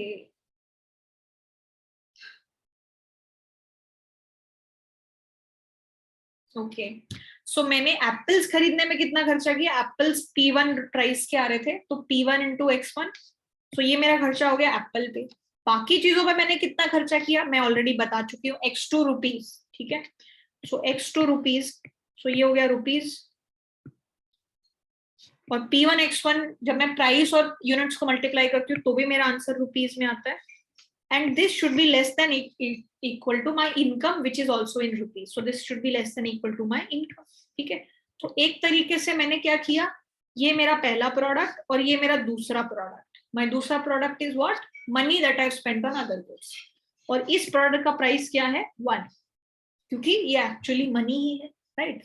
तो मुझे अगर 1000 प्रोडक्ट्स की स्टडी करने हैं वो भी पॉसिबल है यूजिंग दिस पर्टिकुलर फ्रेमवर्क, जहां पे मैं पूरे के पूरे केस को 2 चीजों में कन्वर्ट कर लूंगी, जहां पे price of one good is P1 and rest of the money that I have spent on all the other goods is the second product. Is this particular point clear कि सिर्फ 2 goods की study करना enough है पूरी की पूरी कहानी को समझने के लिए? Yes or no? Narayan, did you understand? How did I write this? Yes. Okay. All right. So इसीलिए जो है सिर्फ 2 गुड्स की स्टडी करना काफी है. इससे ज्यादा 3 गुड्स के लिए अलग से कुछ स्टडी करने की हमें जरूरत नहीं. ठीक है. तो ओके. तो गुड 2 जो है मेरा सेकंड गुड जो है उसको मैं क्या बोल सकती हूँ? गुड 2 को एक तरीके से मैं बोल सकती हूँ it is a composite good. Composite good मतलब जो बहुत सारे गुड्स का मिक्सचर है. So good 2 is like a composite of all the other things that I'm consuming. Composite good, that means everything that the consumer might want apart from good 2. Good 1 apart from good 1. ठीक है. सो इसीलिए सिर्फ 2 goods की study करना मेरे लिए काफी है. ठीक है. Is that clear? यस और नो? या it's fine. Okay, Shubh is fine. All right. So guys quickly, any doubts from starting to end, बीच में कहीं पे भी किसी भी चीज को लेके? Are you understanding whatever we are doing? I'll just quickly give you 1 minute. अगर कोई भी डाउट है पूरा ऊपर से नीचे तक हमने जो भी किया है उसमें, feel free to ask me.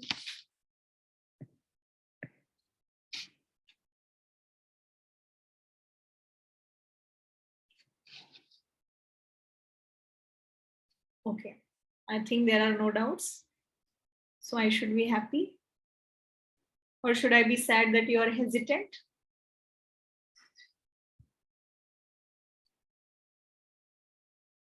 Okay, all right. चलो, तो अभी ये सब हमने कर लिया. ठीक है. अब एक टॉपिक है हमारा numeraire. So there is a very small topic कि न्यूमरेयर क्या होता है. Numeraire, what is numeraire? Numeraire is basically a concept जहां पे हम लोग क्या करते हैं. देखो, हमारी बजट लाइन क्या है? P1X1 plus P2X2 equals to M.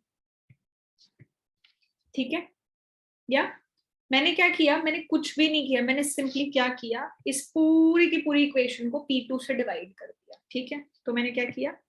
P1 divided by P2X1 plus P2 by P2 1, so X2 equals to M by P2.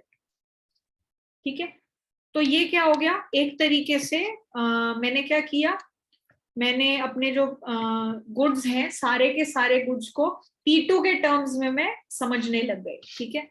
तो बेसिकली क्या हुआ है कि गुड 2 का जो है, गुड 2 का प्राइस मैंने 1 रख दिया. गुड 2 का जो प्राइस है मैंने बोला 1, और अब सारे प्राइसेस में गुड 2 के टर्म्स में ले रहे हैं कि बाकी चीजें गुड 2 से कितनी महंगी है. सो मान लो कि P1 की वैल्यू जो है 4 है और P2 की वैल्यू जो है 2 है. ठीक है. और मेरी इनकम जो है दैट इज लेट्स से 100. तो मेरी जो बजट कंस्ट्रेंट है वो किस तरीके की होती? It would have been 4x1 plus 2x2 equals to 100, right? अब मैंने सेम चीज क्या की, P2 से डिवाइड कर दिया. तो क्या हुआ? 4/2x1 plus x2 equals to 100 divided by 2. So basically ये हो क्या गया? 2x1 plus x2 equals to 50. तो अब सब कुछ क्या है, किस टर्म्स में है कि मेरी इनकम कितने गुना है गुड 2 की, मेरा प्राइस जो है कितने गुना है गुड 2 का। सो गुड 2 का प्राइस मैंने 1 रख दिया, तो गुड 2 का प्राइस मैंने 1 रख दिया। So good 1 is twice good 2 का जो प्राइस है वो डबल है गुड 1 के प्राइस, और मेरी जो इनकम है वो 50 टाइम्स है गुड 1 के प्राइस से। और अगर मेरा गुड 1 का प्राइस 2 है तो मेरा प्राइस ऑफ गुड 2 क्या है 4, और मेरी इनकम कितनी है 100। तो बेसिकली मैंने क्या किया, इसको कन्वर्ट कर दिया, इस पूरे सिस्टम को कन्वर्ट कर दिया, कैसे, सबको गुड 2 के टर्म्स में कन्वर्ट कर दिया कि good 1 twice the price of good 2 and my income is 50 times the price of good 2। तो मैं जब किसी भी कोई एक प्रोडक्ट के प्राइस को 1 में कन्वर्ट कर देती हूँ, मतलब मैं अपनी इनकम और दूसरे गुड का प्राइस गुड 2 के रिस्पेक्ट में देख रही हूँ, ठीक है। तो जो गुड 2 जो है उसको हम लोग बोलते हैं न्यूमरेयर गुड, ठीक है। ऐसा गुड जिसका प्राइस हमने 1 कर दिया और बाकी चीजों के प्राइस हम उसके टर्म्स में देख रहे हैं, दिस इज कॉल्ड न्यूमरेयर, ठीक है। सो न्यूमरेयर price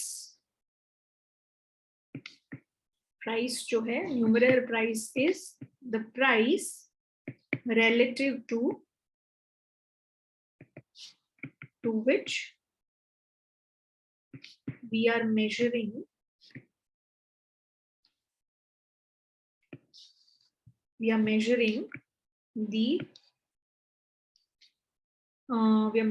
the other prices and income। तो जब भी हम कोई एक गुड के प्राइस को 1 कंसिडर कर लेते हैं तो फिर हम बाकी के प्राइसेस और हमारी जो इनकम है उसको उसके प्राइस के टर्म्स में देखते हैं, तो उसको हम लोग न्यूमरेयर प्राइस बोलते हैं, ठीक है। Numeraire price is the price relative to which we are measuring the other prices and income, ठीक है। सो यहाँ पे हमारा जो गुड 2 है वो न्यूमरेयर गुड है और हमारा जो न्यूमरेयर प्राइस है वो 2 है, ठीक है। इज दैट क्लियर कि न्यूमरेयर प्राइस और न्यूमरेयर गुड क्या होता है? ऐसा गुड जिसका प्राइस हमने 1 बना दिया है, ठीक है। सो एक्चुअली में प्राइस 2 था बट हमने बना दिया है 1, ठीक है। और 1 जब बना दिया तो हम सारे प्राइसेस को और हमारी इनकम को न्यूमरेयर गुड जो है उसके टर्म्स में देख रहे हैं कि ये इससे दुगना महंगा है, मेरी इनकम इसकी 50 गुना है, ठीक है। This is what we are doing. Okay, Narayan says it's fine. Okay, lovely. यहां तक कोई भी डाउट, एनीबॉडी?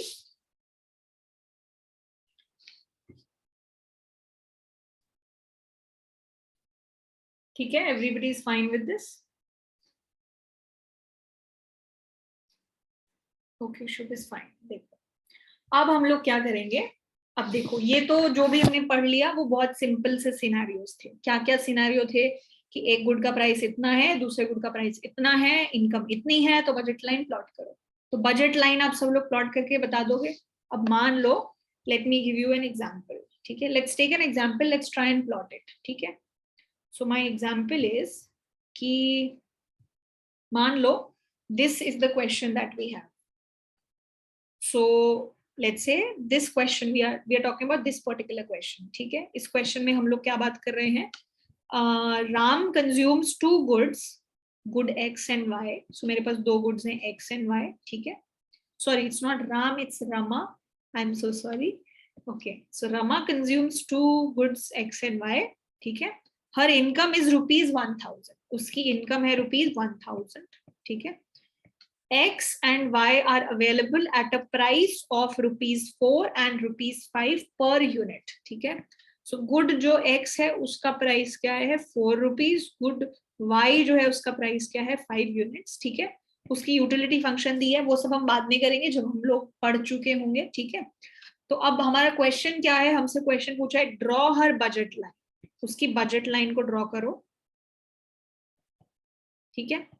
एंड बाकी आगे का जो पार्ट है वो हम थोड़ा सा और स्टडी करेंगे, उसके बाद करेंगे। सबसे पहले if I just tell you to do this, will you be able to do this? Yes or no?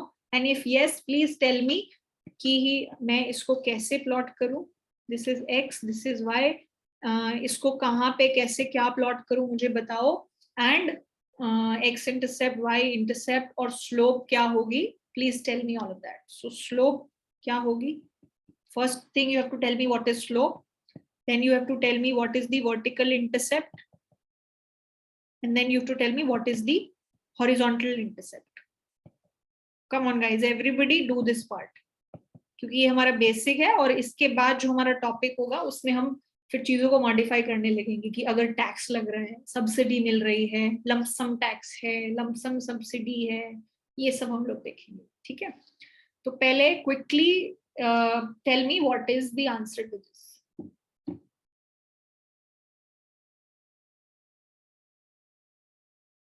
Come on guys.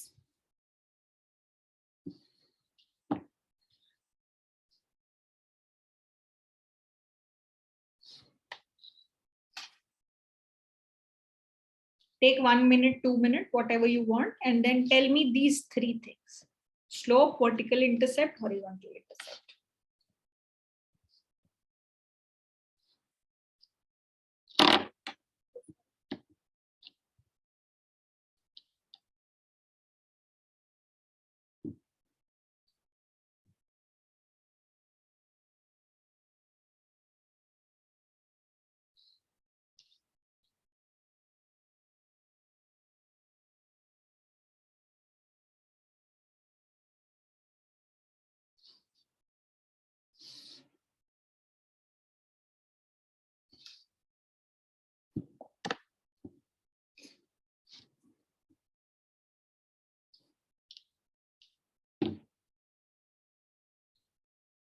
Okay, Manya sent me the slope. Yes.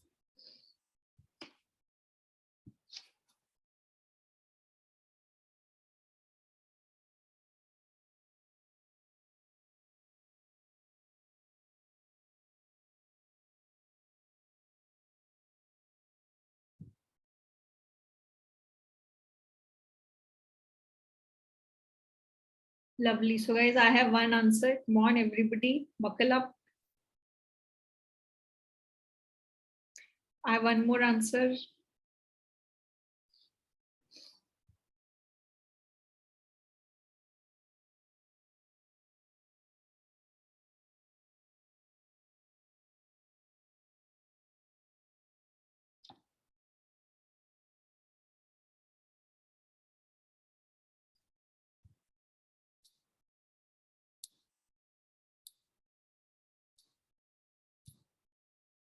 So I have two answers. Should I wait anymore? Should I wait?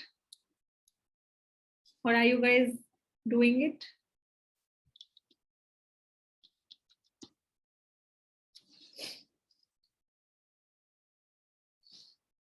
Okay, guys, just 1 more minute and then we will move on to another. I'll solve it after that. क्योंकि ये वाली जो चीज है, it's very important we understand that. देखो, क्योंकि utility function maximise कर लो या फिर चॉइस निकाल लो, डिमांड निकाल लो, हर जगह आपको डिमांड, हर जगह आपको बजट कंस्ट्रेंट बनाने ही पड़ेंगे. So this is like the base, the foundation of everything. So अगर हमें ये चीज नहीं समझ आई तो फिर बाकी चीजें हमें समझने में थोड़ी दिक्कत होगी. ठीक है,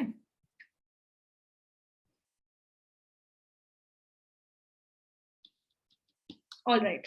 So the answers that I've received, they are correct. So both of you, it's absolutely right. Okay, all right. तो देखो, सबसे पहले तो स्लोप निकालनी है. स्लोप हमने देखा था. What is slope? Slope is minus P1 divided by P2. ठीक है, और P1 क्या है? वो वाला गुड जो x एक्सिस पे है. Okay, I've got one more answer. It is right. Yeah. So this is slope is what? Minus P1. P1 is 4, P2 is 5. So slope is minus 4 by 5, or you can say minus 0.8. ठीक है, तो इस slope का मतलब क्या है कि अगर मैं एक यूनिट ऑफ गुड 1 छोड़ती हूँ, ठीक है, गुड 1 एक यूनिट छोड़ती हूँ, तो मुझे कितने यूनिट ऑफ गुड 2 मिलेगा? 0.8 यूनिट्स. सो एक यूनिट गुड x अगर छोड़ा, ठीक है, तो कितने यूनिट ऑफ गुड 2 मिल जाएगा? 0.8 यूनिट्स. ठीक है, ऑल राइट. तो एक यूनिट गुड छोड़ा तो कितने पैसे मिले? 4 रुपए. 4 रुपए में गुड 2 कितना खरीद सकते हो? गुड 2 का प्राइस है 5 रुपए, तो 4 डिवाइडेड बाय 5. ठीक है, ये हो गई मेरी स्लोप. अब मेरा क्या है, वर्टिकल इंटरसेप्ट। वर्टिकल इंटरसेप्ट क्या होता है, what is the value of y when x is 0। तो आप जब x बिल्कुल कंज्यूम नहीं कर रहे हो तो y की वैल्यू क्या है, तो मतलब आप सारा खर्चा गुड y पे कर रहे हो। आपकी इनकम क्या है, 1000 रुपए, आपका गुड 2 का प्राइस क्या है, 5 रुपीज। तो आपकी वर्टिकल इंटरसेप्ट क्या हो जाएगी, 1000 divided by 5 m by p2 which is what, 200. So mera vertical intercept is 200, right? And what is my horizontal intercept? Horizontal intercept क्या होता है कि जब y की वैल्यू 0 है तो x की वैल्यू कितनी है, मतलब आप y पे कुछ कंज्यूम नहीं कर रहे हो, सारा कंजम्पशन गुड x पे हो रहा है, तो कितने यूनिट्स ऑफ गुड x खरीद पाओगे, इनकम इज 1000 रुपीज, 4 रुपए में गुड x मिलता है, सो 1000 डिवाइडेड बाय 4, तो मैं कितने यूनिट्स खरीद पाऊंगी, 250 यूनिट्स, ठीक है। सो मेरा जो कर्व है, वर्टिकल इंटरसेप्ट, हॉरिजॉन्टल इंटरसेप्ट, ये सब कितना हो गया, 200, 250, ठीक है। और ये मेरी जो स्लोप है वो क्या हो गई, -4/5, ठीक है। Everybody fine with this now? Okay. Yes ma'am. Okay, lovely. Okay, तो इस तरीके के प्रॉब्लम्स आ सकते हैं। तो ये जो है ये बेसिक चीजें हैं। अब इसके बाद सारी चीजें एडवांस होगी। अब जैसे अगर मैं सिर्फ इस क्वेश्चन को पढ़ूं, ठीक है, let's just read the question. अब ये क्वेश्चन क्या बोला, ये तो हमने सिर्फ इसका बजट लाइन ड्रॉ कर दिया। उसके बाद क्या बोल रहे हैं, in the same diagram shade the new budget set if a tax of ₹1 per unit is imposed on consumption of good X exceeding 50 units along with an upper limit of 200 units on consumption of good X। तो ये इन्होंने क्या बोला है कि अगर आप 50 unit से ज्यादा गुड एक्स खरीदते हो, ठीक है, तो आप पे ₹1 टैक्स लग रहा है। तो बेसिकली पहले 4 रुपए कॉस्ट थी गुड एक्स की, अगर 50 यूनिट से ज्यादा खरीदा तो प्राइस क्या हो गया, 5 यूनिट, ₹1 टैक्स भी लग रहा है, ठीक है। और क्या बोला है, there is an upper limit of 200 units on consumption of good X. तो उन्होंने क्या बोला, गुड एक्स पे लिमिट भी है कि आप 200 यूनिट से ज्यादा गुड एक्स नहीं खरीद सकते, ठीक है। तो अब हमारी जो बजट लाइंस है वो कॉम्प्लिकेटेड हो जाएंगे कि इस पे टैक्स है, इस पे रैशनिंग है। सो ये क्या हो गया, एक तरीके से रैशनिंग। रैशनिंग का मतलब क्या होता है कि you have limited that you cannot exceed your consumption above this point, ठीक है। सो अब हमारा जो बजट कंस्ट्रेंट है, बजट सेट है, वो थोड़ा कॉम्प्लिकेटेड हो जाएगा। अब वो सारे केसेस क्या होते हैं, now we are going to study all of that, ठीक है। इज द एजेंडा क्लियर कि हम लोग क्या करने वाले हैं? And I hope this is also clear. Let's move on to the part that we should be spending most time with. Okay, let's do that. Okay.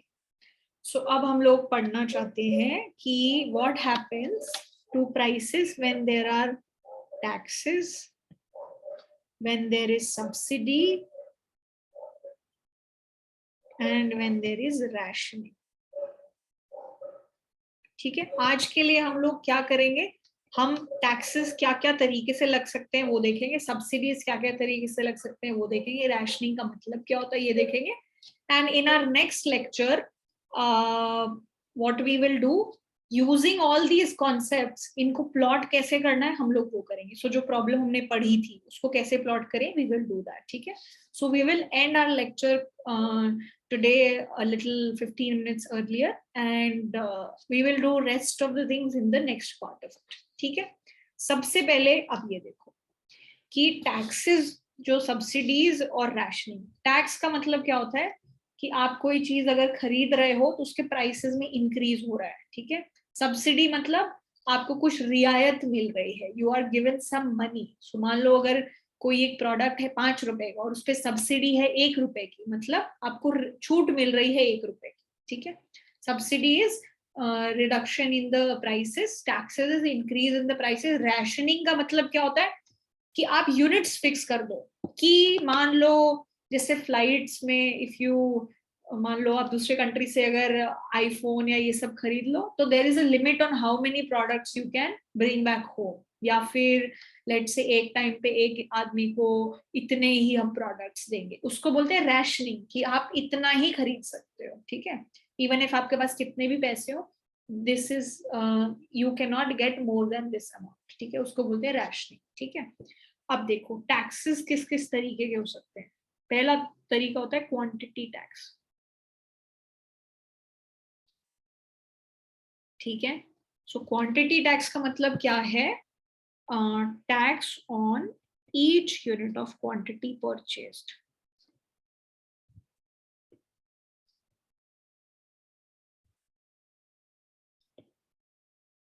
ठीक है। सो जितनी भी आप क्वांटिटी खरीद रहे हो, हर एक यूनिट ऑफ क्वांटिटी पे वो टैक्स लग रहा है, ठीक है। तो मान लो कि मेरा एक प्रोडक्ट है जिसका प्राइस है ₹10, ठीक है, और क्वांटिटी टैक्स है ₹1, ठीक है। So this is ₹10 per unit, price है ₹10 पर यूनिट, तो टैक्स भी है ₹1 पर यूनिट। इसका मतलब क्या है कि अगर एक एक्स्ट्रा यूनिट आपने क्वांटिटी खरीदी तो आपका अब एक्चुअल प्राइस क्या हो गया? 10 तो उसका प्राइस है पर यूनिट, प्लस ₹1 एक्स्ट्रा देना पड़ेगा एज टैक्स, तो नई कॉस्ट क्या हो गई?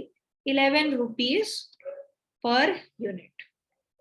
Is that clear? So quantity tax क्या लगता है? On a unit, tax on each unit of quantity purchased, ठीक है। ये वाला पार्ट क्लियर है? क्वांटिटी टैक्स क्या होता है? सो मान लो आपके गुड का प्राइस है P और क्वांटिटी टैक्स लगा T, तो आपकी जो कॉस्ट हो गई, price, final price of the product is ₹P + T per unit.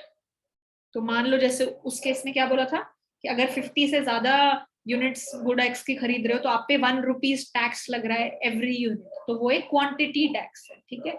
तो पहले प्राइस 4 था, अब 50 से ज्यादा खरीदोगे तो अब टैक्स देना पड़ेगा ₹1, सो प्राइस क्या हो गया? ₹5, 4 + 1 5। Is this clear? Quantity tax क्या होता है? ओके, शुभ इज फाइन, ठीक है। अब क्वांटिटी टैक्स हो गया, अब दूसरे तरीके का भी टैक्स हो सकता है, which is value tax. Value tax, value tax क्या होता है? ये तो देखो, क्वांटिटी टैक्स हो गया, क्वांटिटी टैक्स मतलब जो क्वांटिटी पे लगता है, वैल्यू टैक्स मतलब जो प्राइस पे लगता है, ठीक है। सो जो प्राइस पे लगता है, so tax on price of a good, ठीक है। इसका एक और नाम है, इसको हम लोग बोलते हैं एड वैलोरम, इसको हम लोग बोलते हैं एड वैलोरम टैक्स। मतलब क्या है? Tax on price of a good, ठीक है। सो एक तरीके से क्या बोल देंगे कि 10% टैक्स लगेगा प्राइस पे, ठीक है। तो मान लो ये टैक्स रेट, इसको हम टाउ से रिप्रेजेंट करते हैं, दिस इज 10%, या फिर यू कैन से 0.10। तो इसका क्या मतलब हो गया कि आपको पी प्राइस तो देना ही था, ठीक है, इस गुड के लिए, एक यूनिट खरीदने के लिए पी प्राइस तो देना ही था। अब आपको इस प्राइस का 10% और देना है एज टैक्स, तो पी का टाउ% और देना, ठीक है। सो बेसिकली आपका नया प्राइस क्या हो गया? 1 + टाउ × पी, ठीक है। सो एक तरीके से क्या लग रहा है कि पी प्राइस तो पहले ही था और अब 10% ऑफ प्राइस जो है और चार्ज किया जाएगा। सो जैसे हम लोग जीएसटी के बारे में बात करते हैं कि 18% ऑफ द बिल, तो बिल की जितनी वैल्यू है उस पे 18% और लगाओ, तो जितना भी अमाउंट है वो बिल में ऐड कर दो, वो आपका फाइनल बिल बनता है। तो ये वैल्यू टैक्स क्या है? जो भी प्राइस आप दे रहे थे वो तो दे ही रहे हो, उस प्राइस पे 10% लगा दो टैक्स, और जो एक्स्ट्रा आया वो टोटल मिला के अब आपका फाइनल प्राइस होगा, इसको बोलते हैं value tax. Is that clear? So अब आपका जो प्राइस है, मान लो 10% था, so this is 1 + 0.1 P। So अब आपका प्राइस एक्चुअली क्या है? 1.1 टाइम्स द ओरिजिनल प्राइस। तो पहले प्राइस 10 था, अब प्राइस क्या हो गया? 11। यस और no? Is this part clear?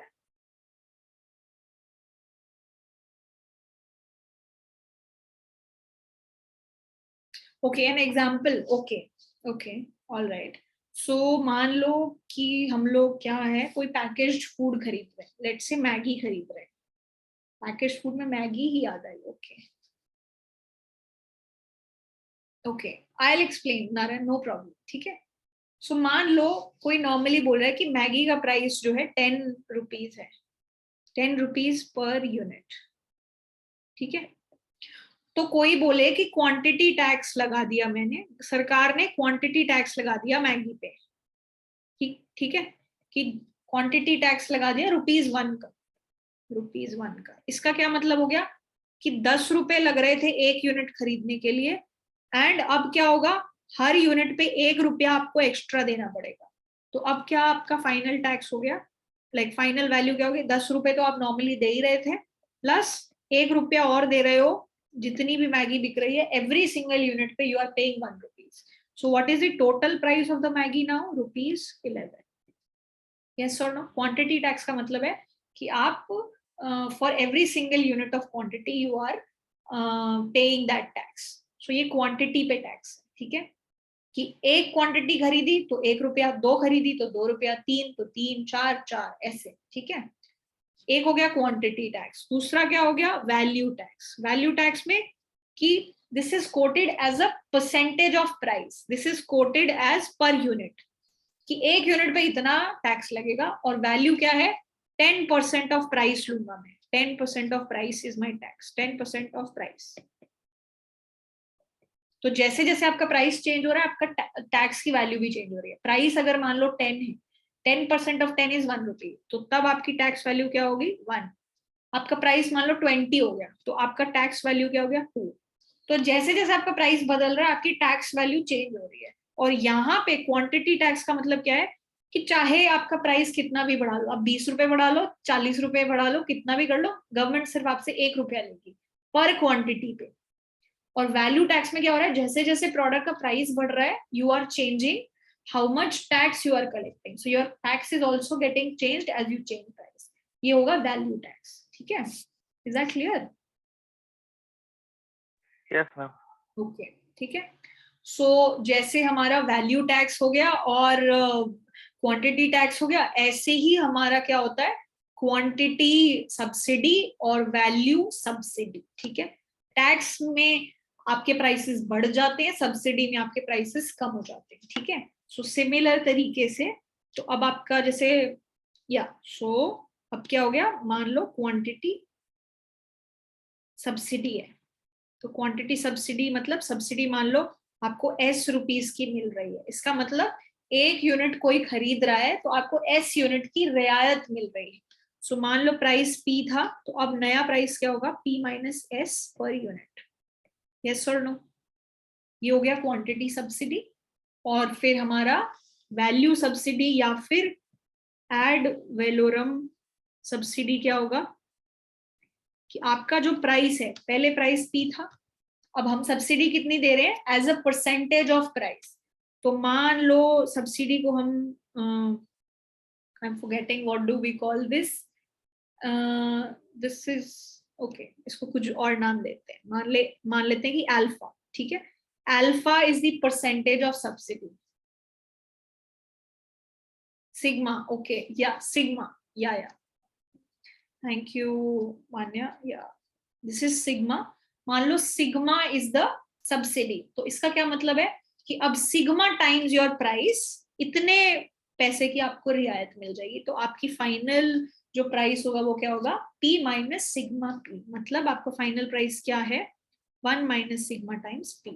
तो ये आपकी हो गई एड वैलोरम सब्सिडी, ठीक है। तो ये तो सिमिलर ही कॉन्सेप्ट हो गया टैक्स से। टैक्स में you just add the values, subsidy में यू सब्ट्रैक्ट द वैल्यूज, क्योंकि आपके प्राइसेस कम हो रहे हैं, ठीक है। तो ये तो हो गई 4 चीजें। इसके अलावा जैसे टैक्स अगर होगा तो प्राइसेस इंक्रीज, सब्सिडी होगी तो प्राइसेस डिक्रीज। उसके अलावा there is lump sum tax और लंप सम सब्सिडी, ठीक है। तो देखो, क्वांटिटी टैक्स हुआ, एड वैलोरम टैक्स हुआ, क्वांटिटी सब्सिडी हुई, एड वैलोरम सब्सिडी हुई, ये सब जब भी होता है ना, तो आपके प्राइसेस चेंज होते हैं। और प्राइसेस चेंज होने से क्या होता है, हमने देखा था बजट लाइन की स्लोप में चेंज होता है, राइट, ठीक है, स्लोप इधर उधर हो जाती है। लेकिन अगर देखो, अगर लंप सम टैक्स है या लंप सम सब्सिडी है, लंप सम टैक्स का मतलब क्या है, कि वो ये नहीं बोल रहे कि मैं हर यूनिट पे आपसे टैक्स लूंगा, वो कह रहे हैं कि इट्स लाइक अ लाइसेंस फी, कि मान लो किसी को अगर अपना स्कूल खोलना है तो एक लाइसेंस फीस दे दो, बस मान लो 1 करोड़ रुपए दे दो, मतलब that's too much, but assume, ठीक है, अगर बहुत बड़ा स्कूल है तो लाइसेंस फी मान लो 1 करोड़ रुपीज, तो एक बार आपने 1 करोड़ दे दिया, दैट्स ऑल, ठीक है। लेकिन क्वांटिटी टैक्स का मतलब क्या होता कि आप जितने भी बच्चों को पढ़ा रहे हो, for every single kid you are paying some tax, वो हो गया क्वांटिटी टैक्स। तो जब भी आपसे लंप सम का मतलब होता है एक फिक्स्ड अमाउंट, ठीक है। सो अगर आपसे कोई लंप सम टैक्स ले रहा है, ठीक है, उसका मतलब क्या है कि आपको बोल दिया कि मुझे 100 रुपए चाहिए, दैट्स ऑल। तो अगर आपकी इनकम 1000 रुपए है तो उस 1000 रुपए से आप वो 100 रुपए उस इंसान को दे दोगे, गवर्नमेंट को दे दोगे। तो आपकी क्या हो गया, आपकी इनकम चेंज हो गई। और कोई अगर आपको लमसम सब्सिडी दे रहा है, इसका मतलब क्या है, मान लो कोविड आया, ठीक है, कोविड में बहुत लोगों की हालत खराब थी, पैसे नहीं थे, बिजनेसेस बंद थे, तो सरकार ने मान लो अनाउंस किया कि हम लमसम सब्सिडी देंगे हर इंसान को 2000 रुपए। इसका मतलब क्या है, हर इंसान को एक fixed amount 2000 rupees they are paying. तो आपकी इनकम जितनी भी थी उसमें 2000 रुपीज ऐड कर दो, ठीक है। सो लमसम टैक्स मतलब आपकी इनकम कम हो रही है, income is changing, not the prices, prices goods के उतने ही, ठीक है। So your income is decreasing, पहले मान लो इनकम थी m, लमसम टैक्स मान लो t था, तो अब आपकी नई इनकम हो गई m माइनस t, ठीक है। सिमिलरली पहले आपकी इनकम थी m, मान लो सब्सिडी दी आपको s यूनिट्स की, तो अब आपकी इनकम क्या हो गई m प्लस। तो लमसम टैक्स या लमसम सब्सिडी का मतलब होता है एक fixed amount, it is not dependent on price, it is not dependent on quantity.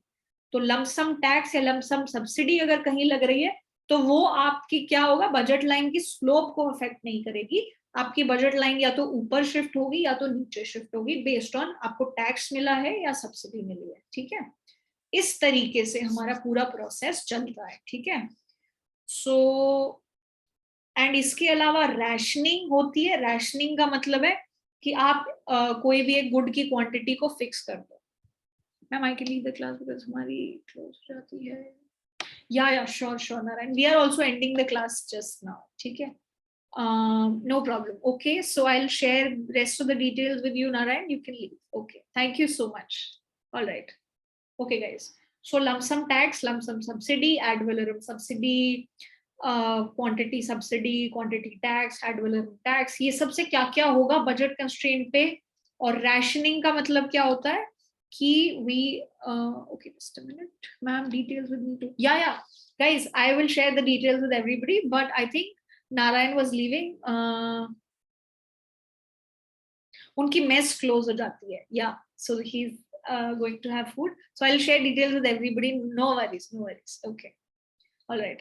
So ये सब हमने डिस्कस किया। एंड जब भी हम रैशनिंग की बात करते हैं, रैशनिंग का मतलब क्या है, आप फिक्स कर रहे हो कि भाई x1 जो है, x1 फर्स्ट गुड, उसकी मान लो उसको आप 10 यूनिट से ज्यादा नहीं कंज्यूम कर सकते, ये हो गया एक तरीके से रैशनिंग, इससे ज्यादा नहीं देंगे, ठीक है। या x2 की रैशनिंग कर दो। तो जैसे वो जो क्वेश्चन हमने लास्ट टाइम देखा था उसमें क्या बोला था, we can not increase our consumption above 200 unit. So x को आप 200 यूनिट से ज्यादा नहीं खरीद सकते, तो वो एक तरीके से क्या हुआ, रैशनिंग, ठीक है। Narayan Singh, okay, thank you so much Narayan, thank you. Okay, so rationing में आप गुड्स की क्वांटिटी को फिक्स कर देते हो, ठीक है। सो अब ये सारी चीजों को हम लोग कैसे बजट कंस्ट्रेंट में लेके आएंगे, वो एग्जांपल जो हमने देखा था उसको कैसे प्लॉट करेंगे, all of this we are going to discuss in our next lecture, ठीक है। So I think now would be a good time to end the lecture, ठीक है। सो या ओके।